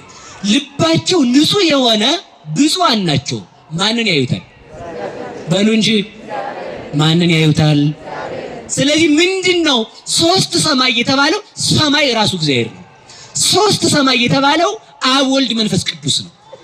እስከ 3ኛው ሰማይ ተነጠቅኩ ማለት የአብ የወልድ የመንፈስ ቅዱስን አንድነትና ሶስትነት አወቅኩ። አብ ወልድን ይወልደዋል፣ አይቀድመውም። ይወልደዋል እንጂ አይወለድም። የሚወልደውም ያለ ዘመን ነው። ሲወልደውም አይቀድመውም፣ ሳይቀድመው ወለደው ማለቱ ነው። ይሄን አወቅኩ፣ አብ ወላድ እንደሆነ። ወልድ ከአብ እንደተወለደ አወቅኩ። ምን ማለት ነው? አብ ወልድን ይወልደዋል ያለ ዘመን፣ ይወልዳል እንጂ አይወልድም። ይወለዳል እንጂ አይሰርጽም። ከአብ ያለ ዘመን መወለዱን አወቅኩ። እስከ የት ተለጠኩ? እስከ ሶስተኛው ሰማይ። ሶስተኛው ሰማይ መንፈስ ቅዱስ ነው። መንፈስ ቅዱስ ከአብ ይሰርጻል እንጂ ከወልድ አይሰርጽም። መንፈስ ቅዱስ ከአብ ይሰርጻል እንጂ እንደ አብ አይወልድም፣ እንደ ወልድም አይወለድም። ያለ ዘመን አብ ወልድ ሳይቀድሙት ያለ ዘመን ከአብ ሰረጸ። ይህንን አወቅኩ ባለ ተመልከቱ። ሶስት አካል አንድ አምላክ መሆኑን አወቅኩ። እስኪ በሉ ሶስት አካል አንድ አምላክ። ይሄን ምን አልኩ? በሞቴ ንገሩኝ። ሶስት አካል አንድ አምላክ መሆኑን አወቅኩ። ተመልከቱ። ሶስት አካል በደንብ ያዙ። ሶስት አካል አንድ አምላክ፣ አንድ እግዚአብሔር በመለኮት አንድ፣ በመንግስት አንድ፣ በአገዛዝ አንድ፣ በስልጣን አንድ፣ በኃይል አንድ፣ ዓለምን በመፍጠር አንድ፣ ረቂቁንም ግዙፉንም የፈጠረ አንድ አምላክን አመንኩ። በአካል ግን ሶስት ነው አለ። ሰማይ ያለው ተመልከቱ፣ እስከ ሶስተኛው ሰማይ አለ። ሰማይ ያለው አንድነትን ያስረዳል። ሶስት ያለው ሶስት አካላትን ያስረዳል። የአብን ወላዲነት፣ የወልድን ተወላዲነት፣ የመንፈስ ቅዱስን ሰራጺነት አወቅሁ። ስንት አምላክ ነው ግን አለ? በሞቴ ንገሩኝ። በዚህም ቢሆን አልኮራም ነው። እንግዲህ የሚያኮራ ነገር ካለ ኮራ። እንግዲህ ጀግና ከሆንክ እኔ ሊቁ ምናምን እያልክ ያው እንግዲህ ስትጎርን ለተምጻት ይደርስብሃል። ይሄም አያኮራም። ስላሴን ስላሴን ተገለጹልህ እንጂ ስላሴን ሄደህ አላወቃቸውምና ስላሴ ናቸው የገለጹልን። አንድነት ሶስትነትን ራሱ ነው የገለጠው። የቅዱስ ማቴዎስ ወንጌል ምዕራፍ 3 ምዕራፍ 17 ምዕራፍ 28 ላይ አንብቡ። ምዕራፍ 3 ላይ ሲጠመቅ ሶስቱ አካላት ተገልጠዋል። ምዕራፍ 17 ላይ ደብረ ታቦር ላይ አብ ወልድ መንፈስ ቅዱስ ተገልጠዋል። እንደገና የማቴዎስ ወንጌል ምዕራፍ 28 ላይ በአብ በወልድ በመንፈስ ቅዱስ አጥምቁ ብሎ ሶስቱን የገለጠ ራሱ እግዚአብሔር ነው። ራሱን የገለጠ መድኃኔዓለም የተመሰገነ ይሁን። አሜን በሉ እንጂ ሶስት አምላክ በሉ። አይደሉም። ሶስት አካል አንድ አምላክ በሉ። ሶስት አካል አንድ አምላክ። እስኪ ሶስት አካል በሉ አንድ ጊዜ። አንድ አምላክ።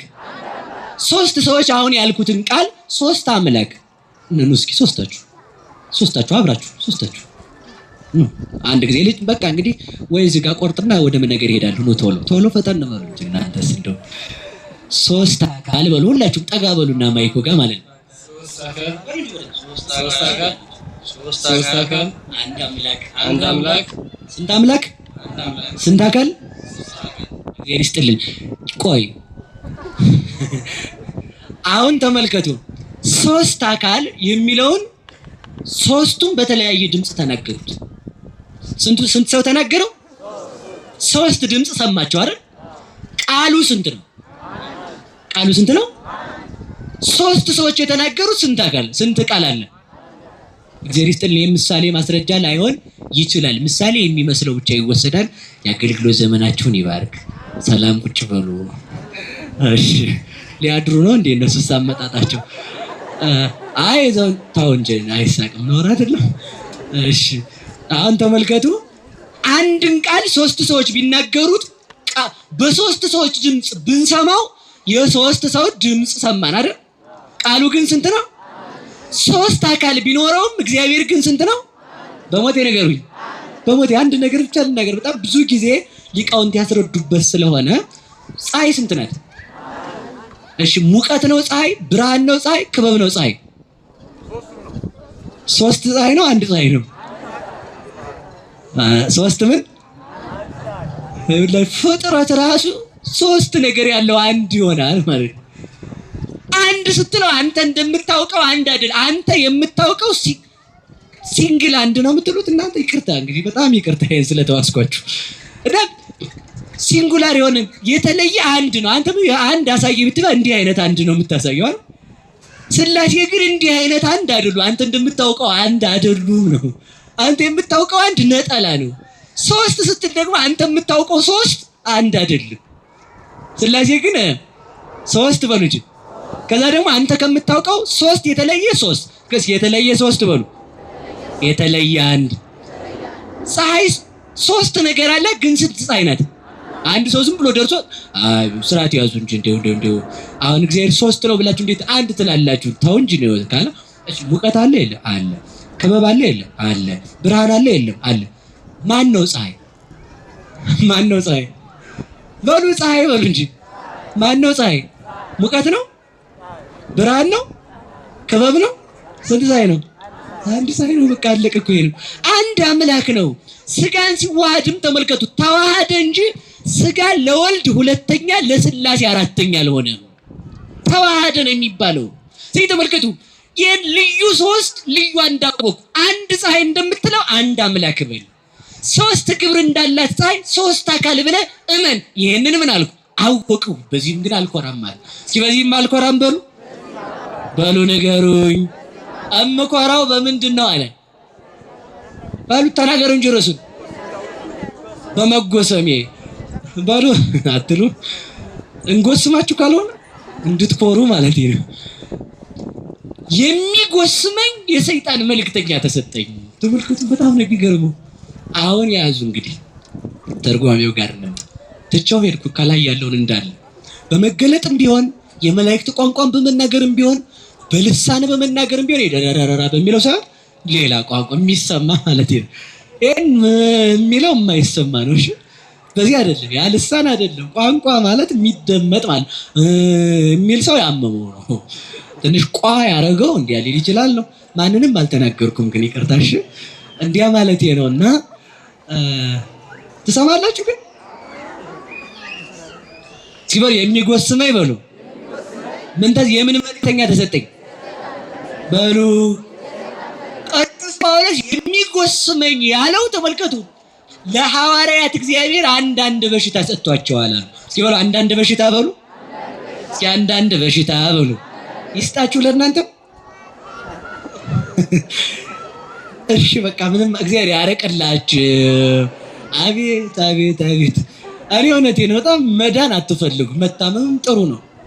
አንዳንድ ሰው ይላል አዎ እዚህ አዳራሽ ስመጣ በፊት ታምሜ ነበር፣ እግሬ ድኖ ጨጓራ ምናምን ኩላሊት ስድን ሆንኩ አይ ዲስኩር መታመም ነው። ከእግዚአብሔር ጋር መኖር ምልክቱ መታመም ምልክት።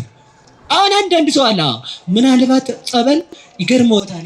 እዚህ ደብር 7 ዓመት ተጠመቅኩ፣ በቃ ምንም ለውጥ አልመጣም። እስኪ ደግሞ እዚህ ኩኬልሽ ሞክረው ልጣ ደግሞ እስኪ ስውሯ ልሂድ ደግሞ እስኪ ደብረ ሊባኖስ ደግሞ እስኪ ደግሞ አቡነ ሐራ ደግሞ እስኪ ገብርኤል የተሻለ ማን ነው ለእንትን የሚሆን ለራስ ፍልጠት ከኔና ረከው እንዴ ጸበል እየመረጥ ከምትጠመቀው በጣም እኮ አሞናል እኮ ለቴን ነው። ካመመን ቆይተናል።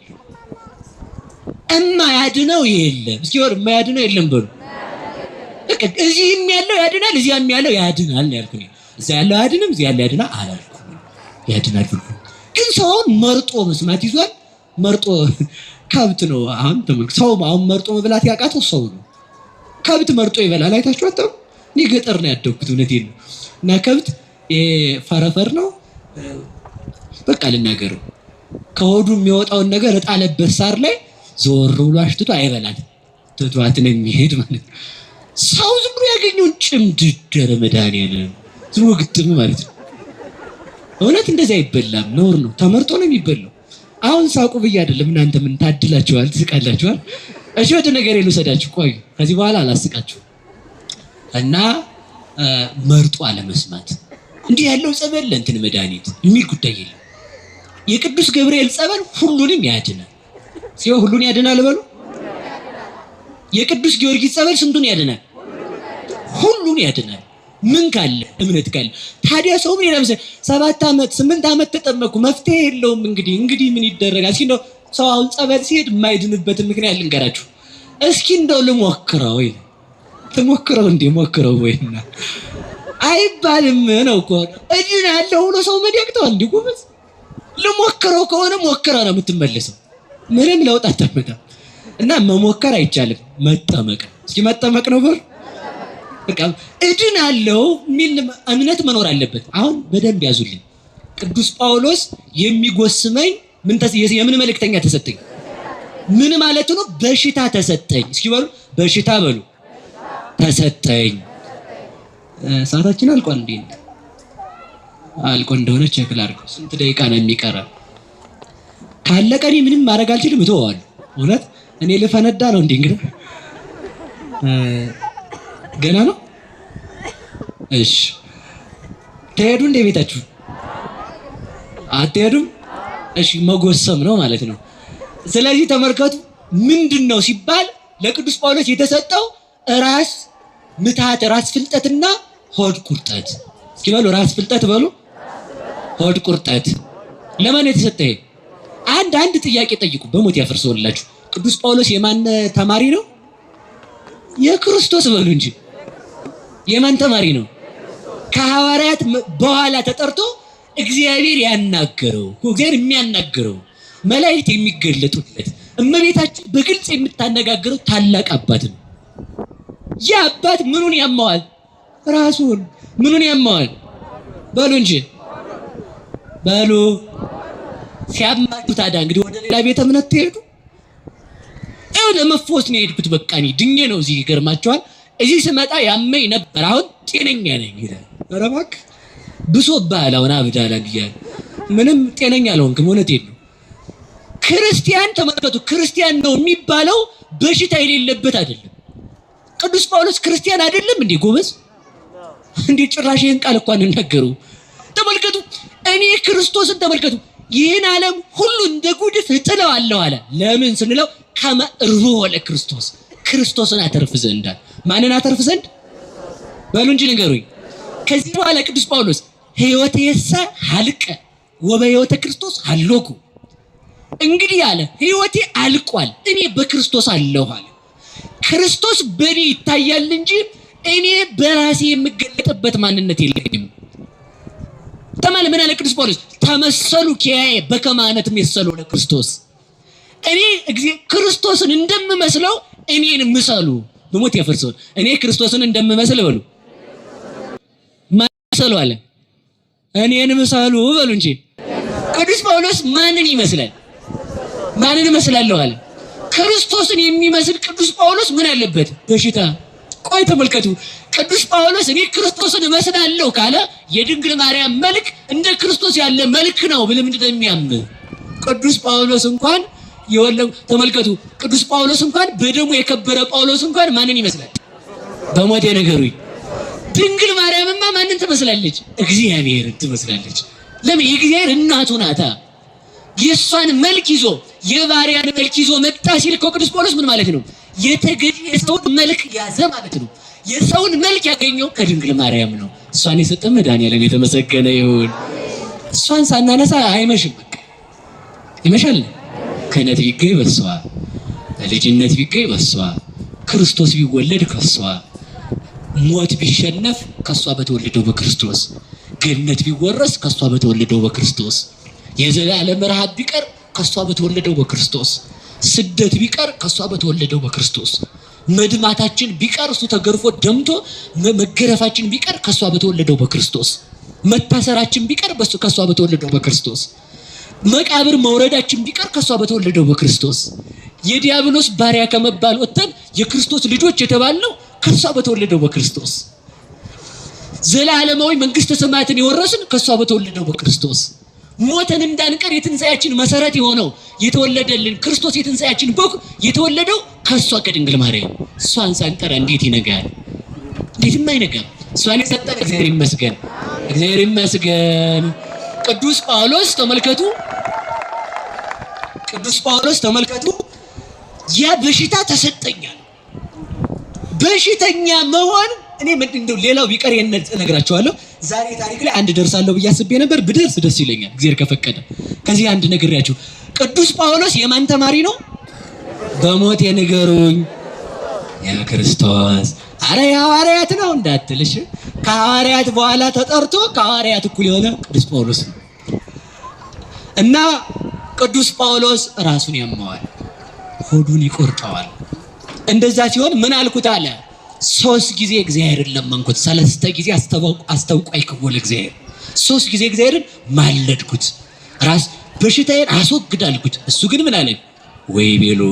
ወይ ቤለኒ ጸጋዬ ያክለከ፣ የሚበቃ ጸጋዬ ነው፣ ዝም ብለህ ታመም አለኝ። እኔ ደግሞ መለስኩ፣ ጌታ ሆይ ህመም ጸጋ ነው እንዴ? ለካ ህመም ጸጋ ከሆነ ተመልከቱ ከመይ ወበእንተዝ ተፈሳይኩ ከመይድር ኃይለ ክርስቶስ በላይሌ የእግዚአብሔር ኃይል እንደ ዘውድ በራሴ ደፋ። እንደ ልብስ ለብሰው እንደ ምግብ እበላው እንደ ጫማ ጫማው እንደ ጥሩር እመክትበት ዘንድ ስለዚህ አለ በህማሜ እመካለሁ። ህማሜ መመኪያዬ ነው አለ። እስኪ በሉ ህማሜ በሉ መመኪያዬ ነው። ክርስቲያን ማለት ከበሽታ ሊድን የመጣ ሳይሆን ከዘላለም በሽታ ይዳነ ነው። እሺ ይሄን ነው ማወቅ ያለብን። ከዘላለም በሽታ ነው እንጂ ይዳን ነው።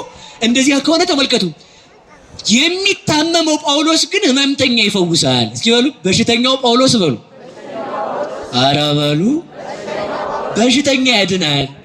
አይውላችሁ ክርስትና ማለት እኮ እሱ ነው። አይውላችሁ እስከ ሶበ አሐምም ሶቢያ እጸን እኔ ታማሚ ስሆን ግን የበረታው ነኝ። ስታመም እበረታለሁ አለ። እበረታለሁ። በሽተኛው ጳውሎስ በሽተኛዎችን ያድናቸው ነበር። በሽተኛው ጳውሎስ እንኳን በሽተኛዎችን ሄዶ ሳይሆን የልብሱ ጫፍ ተቆርጦ ተመልከቱ አካሉ ሳይኖር በሽታ ያድን ነበር።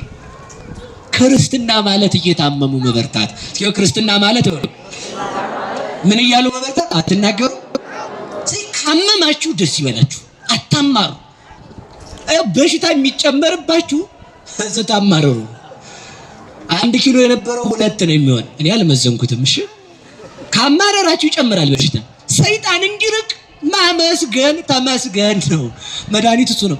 ለመጀመሪያው ተመልከቱ ክርስቲያን ቅዱስ ጳውሎስ ሐዋርያው ሲሆን ለምን ታመመ ሲባል እኔ በድውይ ያስነሳው ሙት ድውይ የፈወስኩ ሙት ያስነሳው አምላክ ነኝ እንዴ እንዳይል ያችን በሽታ ሰጥቶ ሰው መሆኑን አረጋግጠልን። እንዳይኮራ እኮ ነው። እንዳንኮራ እግዚአብሔር የሰጠን ነገር የለም። ብዙ የሚያኮራን ነገር ነበር። ግን የሆነ እኔ እኮ ጀግና ነኝ ስትል ሴትዮ አላቅሽም ስትል ጎረቤት ተመስገን ነው የሚባለው። ጀግና ነኝ ብለህ ኮርተህ እንዳትወድቅ የሚያደርግ ሰው ሰጠ። እግዚአብሔር ይመስገን። አሜን አትሉም እንዴ? እግዚአብሔር ይመስገን። እውነቴን ነው። ስለዚህ የሚያደርጋችሁ ሰው ሲመጣም እግዚአብሔር ይመስገን። ራስክንም ሲያምህ እግዚአብሔር ይመስገን በሉ። እግዚአብሔር ይመስገን በሉ። ደግሞ የዛለ ራስክን አሞ ጥግና አድርገህ 3 ቀን ተጋድመህ ስትል ተመስገን ነው ማለት እንደዚህ ያለው። ለምን የዚህ ያለት ብትወጣ መኪና ገጭቶ ሁሉ ሊሄድ ይችላል። አስቀርልህ እግዚአብሔር ተመልከት። የዛለት ብትወጣ ወይ ወስዶ ማረሚያ አጉሮ እንዳይሆን ሊሆን ይችላል። የዛለት አልፏል። እግዚአብሔር ይመስገን በሉ። እግዚአብሔር ይመስገን በሉ። በሽታም ሲመጣ ማን ይመስገን? ማን ይመስገን? ሌላው እንዳንኮራ እኮ ነው። እኛ እግዚአብሔር ይሞተል እንዲህ ያለው እንዲህ ያለ እንዳትል እንዳትኮራ ድህነት ሊኖርብህ ይችላል። ከሰው ለምን እንድትኖር ሊያደርግ ይችላል። ግን እግዚአብሔር ይመስገን ምን እንዳንለው በሉ እንዳንኮራ በሉ እንጂ ሰው ቢሰጥ ኩራቱ ያስቀምጣል። እሺ ወደ ነገር ይልድ በቃ ወደ ነገር ብቻ ጭልጥ ብዬ ልዳል። እንግዲህ ያዙ። እንግዲህ ቅዱስ ጳውሎስ ለምን ታመመ? አንደኛ እንዳይኮራ። ምክንያቱም ድውይ ሲያነሳ ሙት ድውይ ሲፈውስ ሙት ሲያነሳ አምላክ ነው ሲሉ ኧረ እኔ ራሴ በሽተኛ ነኝ እንዲል። ሁለተኛው ጤነኛ ሰው ቢፈውስ ሳይሆን የራሱ በሽተኛ ሆኖ በሽተኞችን ሲያድን ይደንቅ። እሱ በሽተኛ ነው ግን ለበሽተኞች ፈውስ ይሰጣል። ስለዚህ ተመልከቱ በዚያ ምክንያት። ሶስተኛው ደግሞ ተመልከቱ እየሰማችሁ ነው። መከራ ክብርን ይጨምራል። እስኪ በሉ መከራ በሉ። ምንን ይጨምራል? አትናገሩ። ስለዚህ ስትታመሙ እውነት መንበርህ ካለ የበሽታ አለቀኝ አይባልም። እግዚአብሔር ፈቃዱ ሆነ ያለ በሽታውን ይንቀልላችሁ መድኃኒዓለም ይንቀልልን ሁላችንንም ማለት ነው። ካልሆነ ግን ይሄ በሽታ በኃጢአቴ ከመጣ ከኃጢአቴ አንጻኝ ጊዜ ይኸውላችሁ። በሽታ ለሰው ሲሰጥ አንደኛ በኃጢአት እስኪ በኃጢአት በሉ። ሁለተኛ በፈተና እስኪ በፈተና በሉ።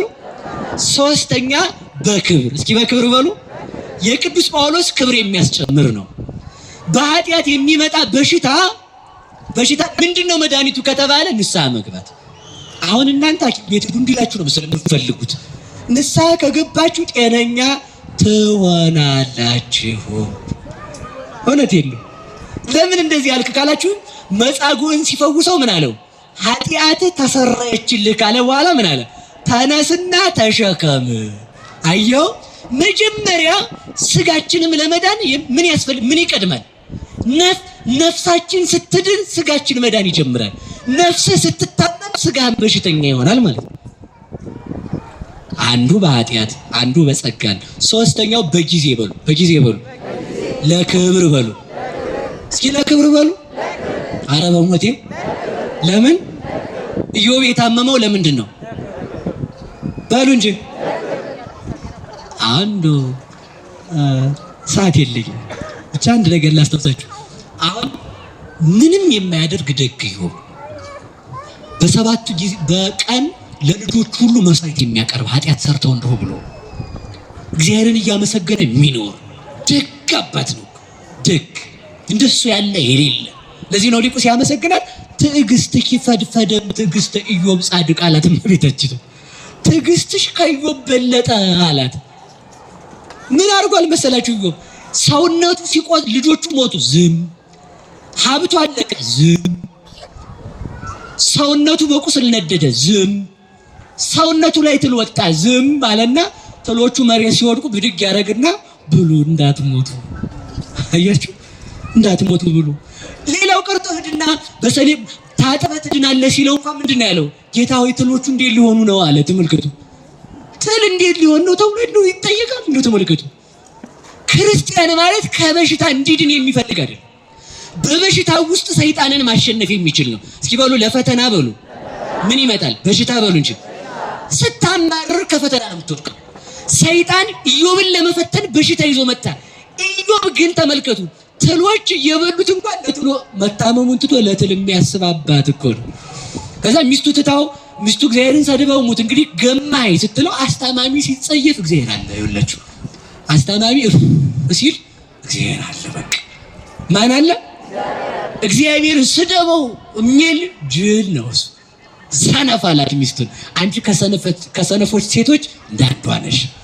የኛ ክርስትና ምንድነው አትሉ? ቆርባችሁ እንዲያ አልሳካ ሲል በቃ የኔ ሰንበት ተማሪነት፣ የኔ ቄስነት፣ የኔ ምናምንነት እና ልትበላ ነው እንዴ ሰው ሆንከው? ልትበላ ከብት መሆን ይበቃል። ሰው መሆን ለማሸነፍ ነው። ሲበሉ ሰው መሆን በሉ ለማሸነፍ ነው። አሁን ለማሸነፍ ነው። ከዛ ዝም አለ። ሚስቱ ትታውም ሄደች። ከረፋት ግን ምን አለችን? ቀለበት ያዣትና ሄደች ማለት ነው። እግዚአብሔርን በፍጹም አልሰድበው። የዛን ጊዜ እግዚአብሔር መጣ። መጨረሻው ላይ ማን መጣ በሉ? እግዚአብሔር በሉ እንጂ ማን መጣ? አይውላችኋ ያ ፈተና ያ ህመም የመጣበት ተመልከቱ። ሰይጣን ምንም የሚያተርፈው ሆኖ ሳይሆን ኢዮብ እግዚአብሔርን እንዲሰድበው ነው። በበሽታችን እግዚአብሔርን አልሰደብነውም ወይ? በድህነታችን እግዚአብሔርን አልሰደብነውም ወይ? እግዚአብሔር ያምናል ሰውን። እግዚአብሔር የሚያምንበትን ሰው እንዲፈተን ይፈቅዳል። ለምን መሰላችሁ የሚፈቅደው? እንድናሸንፍ ስለሚፈልግ እኮ። መፈተን ማሸነፍ ነው። ሲበሉ መፈተን በሉ ማሸነፍ ነው። ሌላ ጥያቄ ጠይቁ። እኛ ክርስቲያኖችን ለምን እንታረዳለን? ለምን ዕለት ዕለት ሰው በማህፀን ያለ ህፃንን ሳይቀር እንዳጋግ ጽንስን እያወጣ ለምን ያያል? ለምን እግዚአብሔር ዝም ይላል? ለምን ሰው ወገኖቻችን ክርስቲያኖችን እያረደ እየከተፈ እንደ ሽንኩርት ሲጠላቸው እግዚአብሔር ለምን ዝም ይላል? ጥያቄው ነው የሰው። እንግዲህ እግዚአብሔር ያሸንፋል መጨረሻ ላይ። ለምንድነው ስንሰቀል ሲተፋብን ስንሰደድ እግዚአብሔር ዝም የሚለው? እግዚአብሔር በፈተና አሸናፊ ስለሆነ። እስኪ በሉ እግዚአብሔር አሸናፊ ነው በሉ። ማን ያሸንፋል? እግዚአብሔር ያሸንፋል። እግዚአብሔር ታዋጊ ነው። ዋድ ከመቀስታ ኃያላን የኃያላንን ሰይፍ ያደክማል። ዘይድ ምንድነው? ተባዊቱ ዘያደቅቅ መዝራይት ኃያላን የኃያላኑን ክንድ ይሰብረዋል። መስበር ብቻ አይደለም ስም አጠራራቸውን እግዚአብሔር ያጠፋል። ለምንድነው ስንፈተን ዝም የሚለው? ክብር እንድናገኝ በሉ አትሉም? ይረዱን አላልኩም እኔ። በመከራችን ግን ምን እንበል? ምን እንበል? እግዚአብሔር አለ ማለት አለ እንድናሸንፍ ነው። እሱን እምላችሁ በመከራው ጸንተን ግን የሚታረዱ ሰዎችን የሚያርዱ ሰዎችን እንቃወማለን። ምክንያቱም ተመልከቱ ትውልድን የሚያርዱት እነሱ ትውልድ እንዲጠፋ ስለሆነ ማለት ነው። የክርስትና መስመር እንዲቀጥል ሰማይታት ሆነዋል። ትውልድ እንዲተካ ግን መታረዳችን ይቆማል። በዛ መካከል ግን አሸናፊዎች እኛ ነን። ማነው አሸናፊ? እኛ በሉ እንጂ። የተፈተነ ሰው ምን ባይ ነው? እሺ ኢዮብ አሸነፈ አላሸነፈም? በቃ አሁን ማሸነፍ ትፈልጋላችሁ? አዛኝን ምን ነክቷችሁ ነው እናንተ ምርር ያላችሁ? በቃ ሄሎ ደብሮኛል እባክህ። ኧረ ተው ምን ነክቶ ነው የደበረ ማለት ነው። እቤት ይገባና ጉልት ቁጭ ምን ሆነሽ ነው? ምንም ማለት እንጂ አይጣል ተስኩሩ ተመልከቱ። አንድ ኩንታል የጨረሰው ዝንጀሮ መስላ ቁጭ ዝም ብላ እውነቴን ነው አትሳቁ። ምን አገኝቷችሁ ነው አሁን እናንተ እኮ ምንድን ነው ያገኘን አሁን? ምንም ጥጋባችን እኮ መፈተናችን ለማሸነፍ ሰውነት አልቆሰለ፣ ሀብት አላለቀ፣ አስተማሚ አልተሰቀቀ፣ ልጆቹ ሞተው አላለቁ፣ ብቻህን አልቀረ። ያም ቢሆን ለማሸነፍ ማመስገን። ምን አሞና አሁን አንተ የምታማርሩ? ራሴን አሞኝ እሺ እንደው እንትን ይለኛል እና ታዲያ ምንድን ነው? አመስግን በቃ እንድናሸንፍ ነው ይሄን እምላችሁ፣ ሌላ አይደለም። እሺ ማን ያሸንፋል? የሚያመሰግን በሉ። በሽታ በኃጢአት ብቻ ሳይሆን ከዚያ በኋላ ተመልከቱ ምን አለው እግዚአብሔር ሰይጣንን፣ ኢዮብ ለኔ ታማኝ ነው፣ እግዚአብሔር ካመናችሁ ይፈትናችኋል። ሳይፈቅድ የሚመጣ መከራ የለም። መከራውን እግዚአብሔር ያሳልፈናል። ማን ያሳልፈናል? በሉ እንጂ እንደ እንቅልፍ ለሚያልፉ የዚያን መከራ። አሁን ተመልከቱ ዝናብ ግጥም ሲል ደመናው ሰማይ የተወዷል እኮ ያሰኛል። መከራው መጥቶ ግጥም ሲል አረ ጭንቅ ነው ጎበዝ፣ አረ የለም ሰይፉም ተመዘዘ፣ ደግሞ እየተደራጁ ነው፣ ደግሞ እኮ ሊጨርሱ ነው፣ በቃ ምን አገባ። ነፋስ መጥቶ ዋርጎ ጭልጥ። የኛ መከራ እንደ ደመና ነው፣ እግዚአብሔር ያሳልፈዋል። ብትታመም ያልፋል፣ ብትገፋም ያልፋል፣ ብታጣም ያልፋል። እግዚአብሔር ብቻ ከኛ ጋር ይሁን። በዚያ ተፈትነን እግዚአብሔር አምኖ ከተፈተን ማሸነፉን ያድለን። ስለዚህ መጨረሻ ላይ ኢዮብ እግዚአብሔር ይመስገን። እስኪ በሉ እግዚአብሔር ይመስገን በሉ። ምን ተሰጠው? የሰይጣን መልእክተኛ የተባለው ሰይጣን ሰውን ከእግዚአብሔር የሚያወጣው በማማረር ስለሆነ፣ የሚያማርር ሰው እግዚአብሔር ከሱ ጋር የለም። የሚያጉረመርም ሰው እግዚአብሔር ከሱ ጋር የለም። ወእንዘ አዲ መብልዖሙ ውስተ አፍሆሙ ወመጻ መቅሰፍተ እግዚአብሔር ላዕሌሆሙ። እያንጎራጎሩ ሲበሉ እስራኤል ከሰማይ የወረደውን መና እባብ ተነሳና ጨረሳቸው። የሚያጉረመርም ክርስቲያን ያልቅ፣ በእግዚአብሔር አናጉረመርም። እግዚአብሔር ለማሳለፍ የታመነ ነው። ኢዮብን ያን ዘመን አሳለፈለት፣ ትሎቹንም አጠፋለት። እግዚአብሔር ለኢዮብ እጥፍ ሀብት ሰጠዋል። ሲሆን እጥፍ በሉ እስኪ። ኢዮብ ማለት አበባ፣ እስኪ አበባ በሉ እንጂ። ከመፈተኑ በፊት ስሙ አበባ ነው። ተፈትኖ ሲያሸንፍ ፍሬ ማለት ነው ማለት አያችሁ። ያሸነፈ ሰው ፍሬ ያፈራል። እግዚአብሔር ለፍሬ ያድለን። ብንታመም የማነን በእግዚአብሔር በልጆቻችሁ ነው። ብንታመም የማነን ብናጣ የማነን ብናዝን የማነን ብንቸገር የማነን ብንሰደድ የማነን እግዚአብሔር ሳያውቀው የሚመጣ መከራ የለም በሉ የለም በሉ ምንም የለም በሉ እንጂ ምንም የለም። ወንዲ የሰናፍጭ ቅንጣት ታህል እግዚአብሔር ሳያውቀው የሚመጣ የለም። እግዚአብሔር እያወቀው ከመጣ በመከራው ምን ማለት ማመስገን። ከዚያ በኋላ አካሉም ተፈወሰ፣ ሀብቱ ሁሉ ተመለሰለት። ለእኛም እግዚአብሔር ማስተዋል ያድለን። በኃጢአት ከመጣ ያርቅልን፣ በፈተና ከመጣ ፈተናውን ያሳልፈን። በንጽህና ከመጣባችሁ እግዚአብሔር መክበሪያ ያደርግላችሁ። እኔ የለሁበትም ብዬ አንድ ትቤሮ ብእሲት ለብፁዕ ወለቅዱስ ጊዮርጊስ ሊቀ ሰማዕታት ትቤሮ ብእሲት ለብፁዕ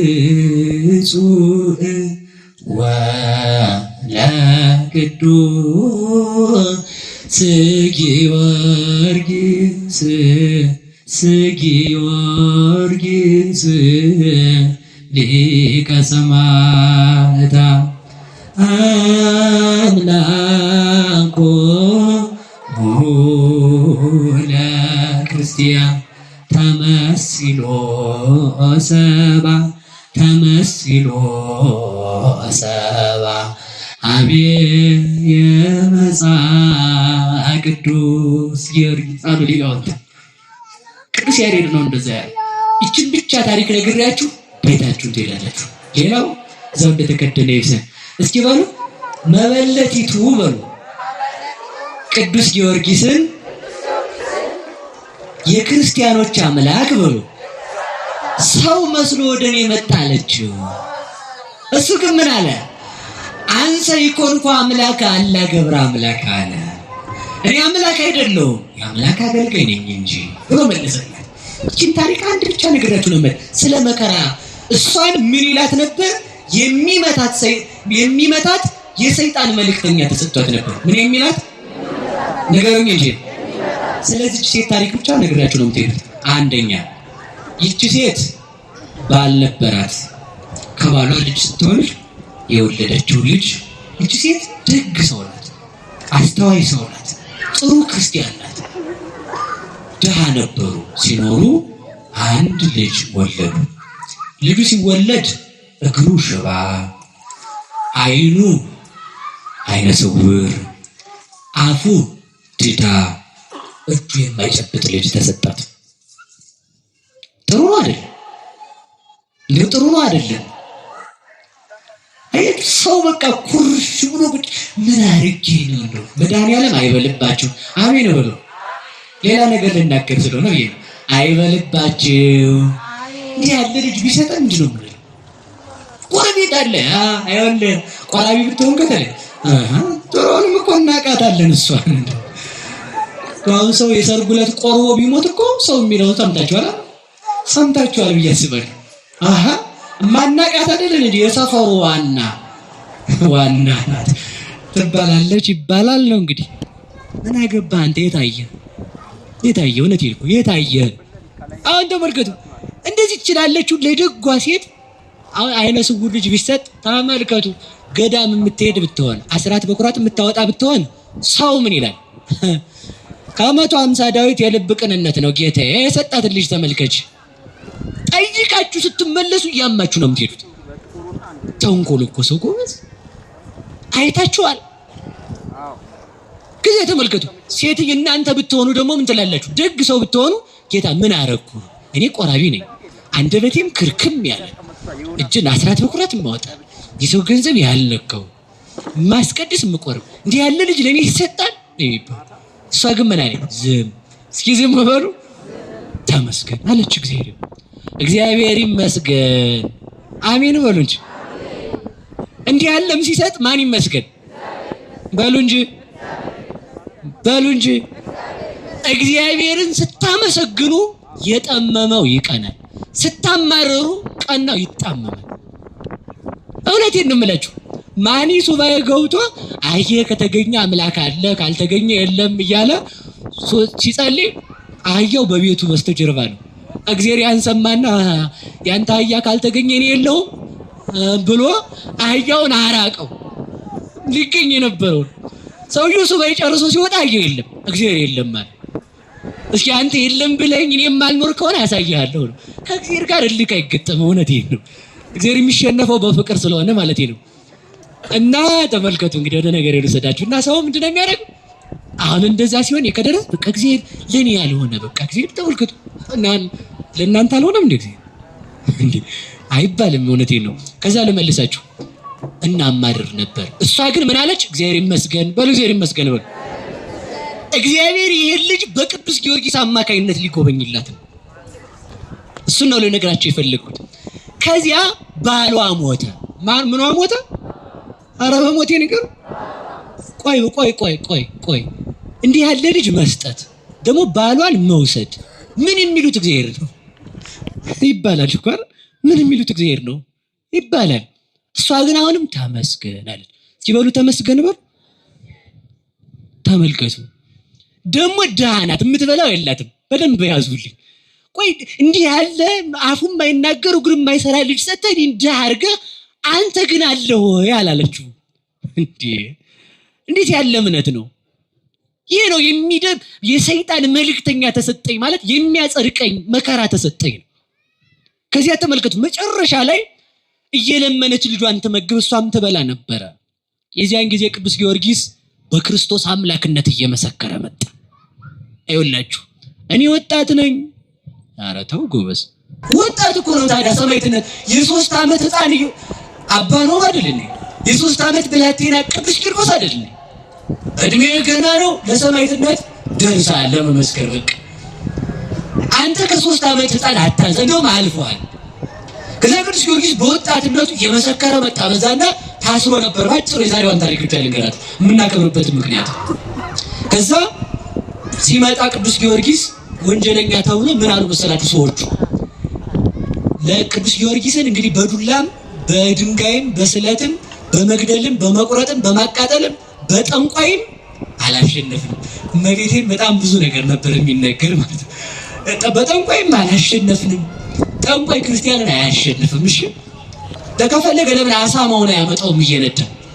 አሁን ሰው ተመልከቱ። እናንተ እኮ በጣም ነው የምታሳዝኑት። በጣም ማለት ነው በጣም ነው የምታሳዝኑት። አሁን ጠዋት አንድ ሰው እንቁላል ቋጥሮ በራችሁ ላይ ምን የሆነ ቦታ ጉባኤ እጅ የገጠመኝ ልንገራችሁ። አይኔታ አኮኑ ለእግዚአብሔር ትገኒ ነፍሴ ብሎ በቀይ ወረቀት ጽፎ ሰውየው በሩ ላይ ጥሎበታል። ከዛ ያን ይዞ እኔ እዛ ጉባኤ ሄደን ነው መልአከ ታቦር ያስታውሳሉ ታውቃቸዋላችሁ አይደል? መልአከ ታቦር ኢየሱስ ጋር ሄደን ነው እዛ ቡያ አካባቢ ሄደን ነውና ሰውየው መጣ። ግን እሱማ ቢሰማ አይቀየመኝም። ያው እንዳትቀየመኝ ከሰማይ ማለት ነው። ይሄ ነገር ሲናገሩ እዛው ስለሚያደርስ ማለት ነው። ዘመጣ እኔ በቃ ተጠንቁሎብኛል እያለ መጣና እጁ ደግሞ እንትን ብሎታ ካውዶታል። እንደዚህ አርጎ ነው ይመጣ ታውሎብኝ ብሎ ማለት ነው። እዛ መድረክ ላይ ያስተማርኩ ነው። መምህር ኢያሱ ይባላሉ የጠሩን የብሉይና የሐዲስ ኪዳን መምህር ናቸው። ይሄን ነገር ይኸው ብለው ሰጡኝና ግልጥ አድርጌ አየሁትና ግልጥ አድርጌ ሳይሆን አኮኑ ለእግዚአብሔር ትገኒ ነፍሴ ይላል። ነፍሴ ለእግዚአብሔር ትገዛለች ይላል። ከዛ ያየሁትና ምንም ሳለ እንደው ግን ምን አድርጓል አልኩት። በቃ እጅ አሁን ከብዶኛል አለኝ። ነፍስ ለእግዚአብሔር ሰው በጣም የታመመው ያመኛል ብሎ ስላስብ ሰው አሁን ስለምፈሩ ጠንቋዮች ማስፈራሪያ እንቁላሉን ምናምን ይቋጥርን አበር ላይ ቁጭ ዝም ብሎ ማለት ጠዋት ስትወጣ አንተ በስማ እዛ ነክታው ከሆነ ድንገት ሳታስበው ታኝተህበት አድረህ እጅ ዛል ሲል አትፍሩ ነው። በቃ እውነቴን ነው። እውነት ምን እኔ ምስቁ ፈልጌ አይደለም። ኧረ በሞት ያትሳቁ አፈርሶላችሁ እና እንደዚህ አታስቡ ነው። በቃ ገብታችኋል አይደል? ውሸታችሁ ሰይጣን ራሱ አሁን መሳቂያ ነው ያደረገው። አሁን የለም ሰይጣን ራሱ ስራ ይፈታ ይመስለኛል ሳስበው ማለት ነው። ማሾፊያ እኮ ነው ያደረገው ሰው። እሺ እና ምንድነው ስራው? እጆን አሞኛል ሲለኝ እኔም አየውና በቃ ይሄ ቃል ለቃል የሚለው ያው መጽሐፍ ቅዱስ ላይ በግዕዝ ነው። ነፍሴ እግዚአብሔርን ምንድነው ነፍሴ ለእግዚአብሔር ትገዛለች ነው። ዝም ብለው ነው የቀለዱብን። ምስጋና ነው ብለን ሰውየውን አረጋግተን ሰደድ ነው። ክርስቲያን ጠንቋይ አያሸንፈውም። ማን ያሸንፈው? በሉንጂ ነገር የነ ቅድስት ዮስቴና ስም ሰይጣንን ያጠፋ ነበር። ቆጵርያኖስ እኮ ሰማዕት ሆነ ከጠነቆለባት ሴትዮ ጋር። አሁን መስከረም 21 ላይ ታሪኩን አንብቡት ሄዱና ስንክሳር እና ለመልሳችሁ ቅዱስ ጊዮርጊስ በጠንቋይም አልሸነፍ አለ፣ በዱላም አልሸነፍ አለ፣ በክርክርም አልቻል አለ። እንግዲህ ምን እናድርግ? በረሃብ እንግደለው። ቆይ ችግር የለም አለ። እስኪ በረሃብ እንግደለው በሉ። በረሃብ ቅዱስ ጊዮርጊስን በረሃብ ለመግደል የድሃ ቤት ያስፈልጋል። የምን ቤት ያስፈልጋል? ያቺ ድሃ የት እናድርገው ቆይ ሲባል ያቺ የምትበላው የሌላት የለችም፣ ያ እሷ ቤት ይታሰራሉ። አያችሁ እግዚአብሔር ሲጎበኘ እግዚአብሔር ሁላችንን የሚጎበኘ ወንጀለኛ በተባለው በዓለም አደባባይ ፊት እግዚአብሔርን በማምለኩ ወንጀለኛ ተብሎ በተከሰሰው በቅዱስ ጊዮርጊስ ያችን ሴት ሊጎበኛት ነው። ከዛ ቅዱስ ጊዮርጊስን ወስደው ምሰሶ ላይ ግጥም አድርገው አሰሩት። በደረቁ ምሰሶ ታውቃላችሁ፣ የከተማ ሰው ያውቃል። ቢም ማለት ነው በእናንተ ቋንቋ። በገጠሩ ቋንቋ የቤቱ ተሸካሚ ምሰሶ ነው የሚባለው። እሺ ያው ከተሜ ተበላሽቷል ብዬ ነው። ምሰሶ ሲባል ምንድነው ምሰሶ? ምሰሶ የሚባል ሰው አካል እንዳይመስላችሁ ብዬ።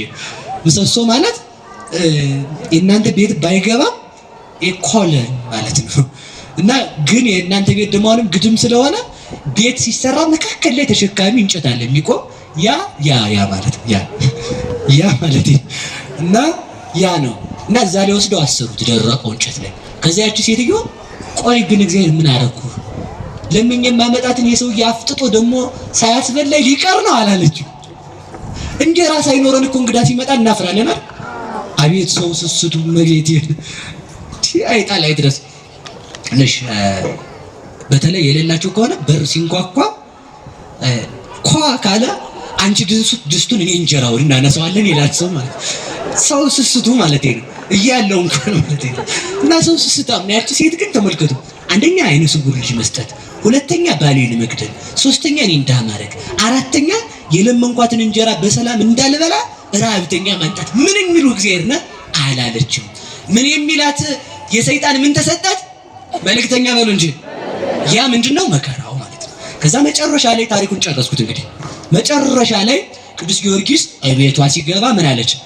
እስኪ ይሄን እንግዳ ለምኜ እንጀራ ላምጣና ላብላው። እንኳን ለምናችሁ ያላችሁን አስጡ ስጡ። በቃ እግዚአብሔር ያበረክተዋል። እውነቴን ነው። ተስፋ ማድረግ ብርን አይደለም። ሌባ ሲወስድብህ እኮ የዛን ጊዜ አሁን ሌቦች ሙድ አምጥተዋል አሉ። የሆነ ሙድ ከባንክ ቤት አካውንት ሁሉ እያስወጡ ይወስዳሉ አሉ። የዛለ ሰው በቃ መብራት ሊጨብጥ ነው ገመድ ፍለጋ ማለት በቃ ዋጋ ያንተ እግዚአብሔር ነው። ይጥፋ ገንዘብ ከጠፋ ይጥፋ። ማን አለ? ገንዘብ ይዘህ ተወልደሃል? በልንገረኝ እንጂ አንድ ነገር ሳትዝ እንደመጣ አንድ ነገር ሳትዝ ትሄዳለህ። ትርፍ ነው በቃ። ለገንዘብ ራስህን ታጣለህ። እንመለስ። ከዛ ለምና ልታበላ ሄደች። ለምና እንጀራ ስትመጣ ቅዱስ ጊዮርጊስ ቤቱን በእንጀራ ሞልቶታል። የሁላችሁንም ቤት ቅዱስ ጊዮርጊስ በሲሳይ ይሙላላችሁ። ከዛ ተመልከቱ፣ በነጭ እንጀራ በዛሬው ዕለት ቤቷን ሞላው። ከዚያ ተመልከቱ፣ ሰዎቹ ያንን የታሰረበትን ደረቁን ምሰሶ አለመለመው። ከዛ ከፍ ብሎ ከሀገሩ በላይ 7 ክንድ ረዝሞ ታየ። ያ ዛፍ ምንድነው ሲባል የመበለቲቱ ቤት ነው። የደረቀውን እንጨት አለመለመው ማለት የደረቀውን ሕይወቷን ከእግዚአብሔር ጋር አገናኘው። የደረቀ ሕይወታችንን ቅዱስ ጊዮርጊስ ከእግዚአብሔር ጋር ያገናኘው። ያለም ልምልም ፍሬ እንዲያፈራ ያድርግልን መድኃኒዓለም። ስለዚህ ተመልከቱ፣ እንዲህ አረገ። ከዛ ሲመጣ እንዲህ ከዚያ በኋላ አንተ ማነህ ቤቴን በእንጀራ የሞላኸው ስትለው ተመልከቱ፣ ያ አይነ ስውሩ ልጅ ተመልከቱ፣ አይኑ እንዲያ ያደረገላት ደግሞ ሲመጣ አይኑ ቁልጭ ይላል። አየው፣ ስላመሰገነች እግዚአብሔር ያችን ሴትዮ ጎበኛት። ሁላችንን የሚጎብኘን ማመስገን ተመልከቱ። ሰይጣን አንዳንድ ተንኮሎችን እያመጣ ሲጎስምህ እግዚአብሔር አብዝቶ ሊሰጠህ ነው። ምን ካልክበት? ካመሰገንክበት። ስለዚህ ተመልከቱ፣ ምን ተሰጠን? የሰይጣን መልእክተኛ ማለት ሕማም ተሰጠን። ተመልከቱ፣ ላምጣው። ከዚያም በኋላ ቅዱስ ጊዮርጊስ እጁንና እግሩን ፈውሰው እንጂ ከዛ በኋላ ምን አለች? የክርስቲያኖች አምላክ መስሎ መጣ እንደ ወደ ቤቴ ኢየሱስ ክርስቶስ ነው እንዴ ስትል፣ አይ አይደለሁም። እንግዲህ ማን?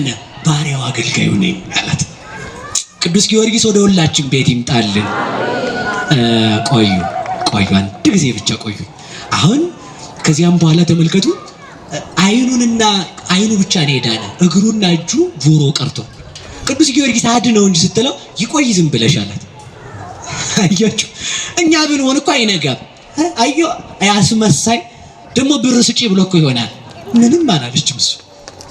አሁን የኔታ አንድ አይናችሁን ፈውሰው እግሬስ ብትሏቸው፣ አይ እግርሽ የዛሬ ዓመት ደግሞ ሌላ ቀን ቢሉሽ፣ ያው ተመልከቱ፣ ብር አልሰጠች። ብር ልስጦት ነው የሚባል። አሁን በብር የምትገዙት መስሏችሁ ሁሉንም ማለት ነው። አይገዛ። ምንም አልወጣት። ብር ልስጠው አላለች፣ ላታለው አላለች። አሁን እኮ ይኸውላችሁ እኛን የምታበላሹን እናንተው ማለት ነው። እናንተው ብር ብታስለምዱ እናንተው ዝርዝሯን በዛ አድርጋችሁ እየሰጣችሁ ማለት ነው። ብዙ መስሎ እንዲቀበላችሁ ቄሱ ማለት ነው። ተንኮለኛ ናችሁ እኮ እውነቴን ነው። ከዛ ደግሞ ተመልከቱ፣ ቤት ጠሩና ገልግላችሁ በመድኃኒዓለም አባ ፈርሶን ይጠጡ ብላችሁ አጠጥታችሁ ደግሞ አቤቱ ሆዳቸው እንትና ብላችሁ ቁጭ አይባልም። እውነት አታብዙት። ስታበዙት ጥሩ አይደለም። እና ወደ ነገር ልመልሳችሁ። ምንም አላለችም። ቆይ ሲላት እግዚአብሔር ቀን አለው። እስኪ በሉላችሁ፣ እግዚአብሔር በሉ እንጂ ምን አለው? ይህን የሚያምን ክርስቲያናዊ ሕሊና አለ አለን ወይ? እሱ ነው ጥያቄው። እግዚአብሔር 30 ዓመት እንድትታመም ቢያደርግህም ቀን አለው። እስኪ በሉ ቀን አለው በሉ እንጂ እኔ አሁን ሁላችንም መፈለግ ያለብን ከታይፎይድ ከምናምን እንድንድን አይደለም፣ ከዘላለም በሽታ ድነናል። ከምድራዊ ሞት እንድንድን አይደለም፣ ከዘላለም ሞት ድነናል። ምድራዊ ቤት እንዳናጣ አይደለም፣ ዘላለማዊ ቤት አለ። ምድራዊ መልክ እንዳይበላሽ አይደለም መለመን ያለብን፣ ሰማያዊ መልክ እንዳይበላሽ ነው። ምድራዊ ዘመድ እንዳናጣ አይደለም፣ ሰማያዊ ዘመድ እንዳናጣ ነው። እና ክርስቲያን አልፎ የሚያይ ነው መሆን ያለበት። ተስፋ ቁርጥ ኩርፍ ዝም ብሎ እግዚአብሔርን እኮ ነው ኩርፍ እባክህ አድነኝ 2 ዓመት ተጠምቆ ካልዳነ እባክህ ሞክሬዋል ይተኛል ሰው። ምን አይነት አዚም ነው ያለብን እንደው። እሺ ወደ ነገር ይልድ እግዚአብሔር ምን አለው በሉ እንጂ ሰውም አትሙ፣ በቃ እግዚአብሔርን አትሙት። ቀን አለው ያዳነን ቆይ በሞቴ ከዘላለም አውሬ ከዲያብሎስ ያዳነን ከምድራውያን አውሬ ከሆኑ ነገስታት እግዚአብሔር አያድነንም በሉ እንጂ ንገሩኝ። አያድነንም እንዴ? ከዲያብሎስ እጅ ያስጣለን ፈርዖን እንዲቀጠቅጠን ነው እንዴ? ከጎልያድ እጅ ያስጣለን ተመልከቱ፣ ሳጥናኤል እንዲቀጠቅጠን ነው እንዴ? ንገሩኝ እንጂ አይደለም። አጋግን ተመልከቱ፣ ከአጋግ እጅ ያተረፈን ሌላ አጋጎች ወግተው እንዲገሉን ነው። አጋጎች አልፋሉ። በፈርዖን ጊዜ ሙሴ፣ በጎልያድ ጊዜ ዳዊት፣ ጥሩልኝ ሌላም ነገስታት፣ በናቡከደነጾር ጊዜ 3 ደቂቅ ዳንኤል አሉ። አሸናፊ እግዚአብሔር አለው። ዛሬ እግዚአብሔር አሸናፊ አለው ያው በእነዚያ እንዳሸነፈ ዛሬም ያሸንፍልናል። ማን ትክክል ነው? ማን ጊዜ ያለው? ማን ምን ይሰጣል? ማን ጎሳሚ ይሰጣል? ያንን በምን እንቀበል በሉ እንጂ በምስጋና በሉ ተመስገን በሉ ሁላችሁ አቤት በሉ እንጂ ማን ይመስገን ልጨርስ ነው የመጨረሻ ዘላስተዋል ነው የምትሉት ታዋት እንዲያብሩ። ከዛ በኋላ እሷም ዝም አለች። ቅዱስ ጊዮርጊስ መጨረሻ አሕዛብ የሚያረጉት ሲያጡ ቅዱስ ጊዮርጊስ የመጨረሻ ሰማዕትነትን እንደሚቀበል ሲያውቅ ሄደና ንጉሱ ወሰደውና ምን ላድርግ እንደ ወርቅ ሰጥቼ ትጠፋ ምናምን አለ። እኔ ወርቅ አልፈልግም፣ አሁን ግን በአምላክህ ላምን ነው አለ። ና ልሳምህ ና አለው። አይ ቆይ ተወው፣ እኛ ገሊላውያን አንሳምም ያለውን ሳናረግ አለው። ለምንድን ነው አልሳሚ ያለው? ጣዖት በሳመበት አጵሎስን አርጤምስን በሳመበት በረከሰ ከንፈሩ እንዳይስመው አልሳምም አለው። እንግዲህ መቼ ነው የምትሳም ሲለው ህዝቡን ሰብስባ በአደባባይ እንዳዋረድኩ በአደባባይ ለህዝቡ አምኜልሃለሁ ስል የዛን ጊዜ ትስመኛለህ አለው። ከዛ ምን አለው? ሚስቴን አጫውታት፣ እስከዚያ ከሚስቴ ጋር አውሩ፣ እኔ ሰው ላሰብስብ አለ። ሚስቱን ከዚያ በኋላ ቅዱስ ጊዮርጊስ ልታምን ነው አለችና ወደ ጣዖቱ ቤት ይዛው ስትሄድ የአሕዛብ አማልክት ድንጋይ ናቸው፣ ዓይን አላቸው አያዩም፣ እግር አላቸው አይራመዱም፣ እጅ አላቸው አይዳስሱም፣ ጆሮ አላቸው አይሰሙም ሲል ቅዱስ ጊዮርጊስ ምን እያልክ ነው አለችው። እነዚህ ድንጋዮች ናቸው አላት። እና ማን ነው አምላክ? አምላክ ዓለማትን የፈጠረ ነው። ይህ በመዶሻ ህንፃ የሚሰራ ሰው ብረቱን ቆርጦ ድንጋዩን በማሽን አብክቶ አድቅቆ ሲመንቱ አድርጎ የሰራ አምላክ ነው። አይሰማም ማለት ሲላት ተመልከቱ። እንግዲህ ማን ነው አምላክ? ክርስቶስ። በአምላክ አምኛለሁ አለችው። እሷን አሳመናት። ቅዱስ ጊዮርጊስ ወደ ሁላችን ይምጣልን። እሷን ካሳመነ በኋላ ተመልከቱ፣ ንጉሱ በአደባባይ ሰበሰበና ክርስቲያኖች መጡ እያለቀሱ ቅዱስ ጊዮርጊስ እውነት ሊክድ እያሉ ማለት። ከዛ ያቺ ሴትዮ ደግሞ ልጇን አዝላ መጣች። አዝላ ምን የለውም እግሩ ምንድነው? በሞቴ ንገሩኝ፣ በቃ ይችን ነው መናገር ይፈልግ። አዝላ መጣች። አዝላ ወይኔ ወዳጅ ቅዱስ ጊዮርጊስ የልጄን ፈዋሽ እውነት ሊክድ እያለቀሰች ስትመጣ አደባባዩ ቁጭ እንዳሉ ቅዱስ ጊዮርጊስ አደባባዩ ላይ ወጣና ተመልከቱ፣ የአሕዛብ አማልክት ድንጋይ ናቸው አለ። ንጉሱ አረ የነገር ጭንቅ ነው ሲል እጅ ያላቸው አይጨብጡም። ምንድነው መስ አማልክቶሙ ለአሕዛብ ዘወርቅ ወዘብሩር ግብረ ደጓ ለማያው አይን ቦሙ ወይሬዩ እዝን ቦሙ ወይሰሙ አንፍ ቦሙ ወያጼኑ እግር ቦሙ ወያውቁሩ። እግር አላቸው አይሄዱም፣ አይን አላቸው አያዩም፣ ጆሮ አላቸው አይሰሙም፣ አፍንጫ አላቸው አያሸቱም። እነሱ የሰው እጅ ስራ ናቸው። እግዚአ ሰማያት ወምድር ዓለምን የፈጠረ ክርስቶስ ነው አለና ሲጨርስ ያን ልጁን ናማ አለ። እግሩ ምንድነው? በሞት የነገሩኝ ልጁ መጣ። ተመልከቱ፣ አፉ አልተፈታም፣ ገና አንድ ቀርቷል። ከዛ በኋላ ሂድና እዚያ ጋር የተጎለቱትን ድንጋዮች በቅዱስ ጊዮርጊስ አምላክ ኑ ብሏቸዋል። ቅዱስ ጊዮርጊስ ብለ ይዛቸውናል። ሄዶ ተመልከቱ እና ቅዱስ ጊዮርጊስ እየጠራህ ነው ብሎ አፉ ተፈቶለት ድንጋዩን እያስለፈለፈ ይዞት መጣ። ድንጋዩን ማለት ነው። አያችሁ። ከዚያም በኋላ ምን አሉ? ያቺ ሴት ማንን አመሰገነች? በዚያ መከራዋ ተመልከቱ። ጊዜ ያለው እግዚአብሔር ቀድሞ አይኑን ከፈተላት በቅዱስ ጊዮርጊስ፣ ኋላ እግሩን አረታላት። እግሩ ጣዖት ወደ ጣዖቶቹ ሲሄድ ተፈታለት፣ ጣዖትን ለማሸነፍ ሲሄድ። ከዚያ ተመልከቱ ጣዖታቱን እየጎተተ ይዟቸው መጣ። አፉ አይናገርም ነበር። በቅዱስ ጊዮርጊስ አምላክ ስም ኑ ብሏቸዋል ቅዱስ ጊዮርጊስ ሲል አንደበቱ ተከፈተ። ሰው አደነቀ። ምን አለመሰላችሁ? ምን አለመሰላችሁ? ቆይ የመጨረሻ ነው። ሰው ምን አለመሰላችሁ? ምን አይነት ድንቅ ነው! እነዛ አንደኛ ድንጋይ መሆናቸው፣ ሁለተኛ ሕፃን ሽባው የነበረው ልጅ ይዟቸው ሄዶ መጥራቱ፣ ሶስተኛ ምን አይነት የተዋረዱ ናቸው! እንዴት ሕፃን ልጅ እየጠራ የሚያመጣቸው አለና የተሰበሰበው ሁሉ በቅዱስ ጊዮርጊስ አምላክ አመነ። ክብር ለቅዱስ ጊዮርጊስ አምላክ ይሁንልን። ጨረስኩ። ባያልቅም ጨረስኩ። ህመም የሰጠን ማን ይመስገን? ህመማችንን ማን ያድናል? ብንፈወስም የማንን? ብንታመምም የማንን? እግዚአብሔር ምን ይለናል? ያድነናል በሉ እንጂ። ስንታመም ታመም ያለው ስለታመምኩ እግዚአብሔር ስላልፈወሰኝ ልካድ ሳይሆን ብታመምም የማንኝ? ማን ታሞ እግዚአብሔር እንደሆነ ቅዱስ ጳውሎስ በሉ እንጂ። ማን ታሞ እግዚአብሔር ሆነ? ይቺ ሴትዮ በመከራ የማን ሆነች? መከራዋ ግን ማብቂያ አለው የለውም? የመከራችንን ማብቂያ መድኃኔዓለም ያብጅልን። በጣም ስለ ቅዱስ ጊዮርጊስ ብላችሁ ይቅርታ አድርጉልኝ ስላስቆየዋችሁ። አምላከ ቅዱስ ጊዮርጊስ በቸርነቱ ሁላችንንም ይጎብኘን። የሰይጣን መልእክተኛ የተባለው አንዱ በሽታ፣ ሁለተኛው እለእስክንድሮስ ቅዱስ እለእስክንድሮስ ሳይሆን አንጠረኛው እለእስክንድሮስ፣ ሶስተኛው ቢጸ ሐሳውያን ናቸው። እና እነዚህን ሁሉ አልፈን ከክርስቶስ ጋር እንድንደርስ መድኃኔዓለም ይርዳን። ስብሐት ለእግዚአብሔር። ይቆየን።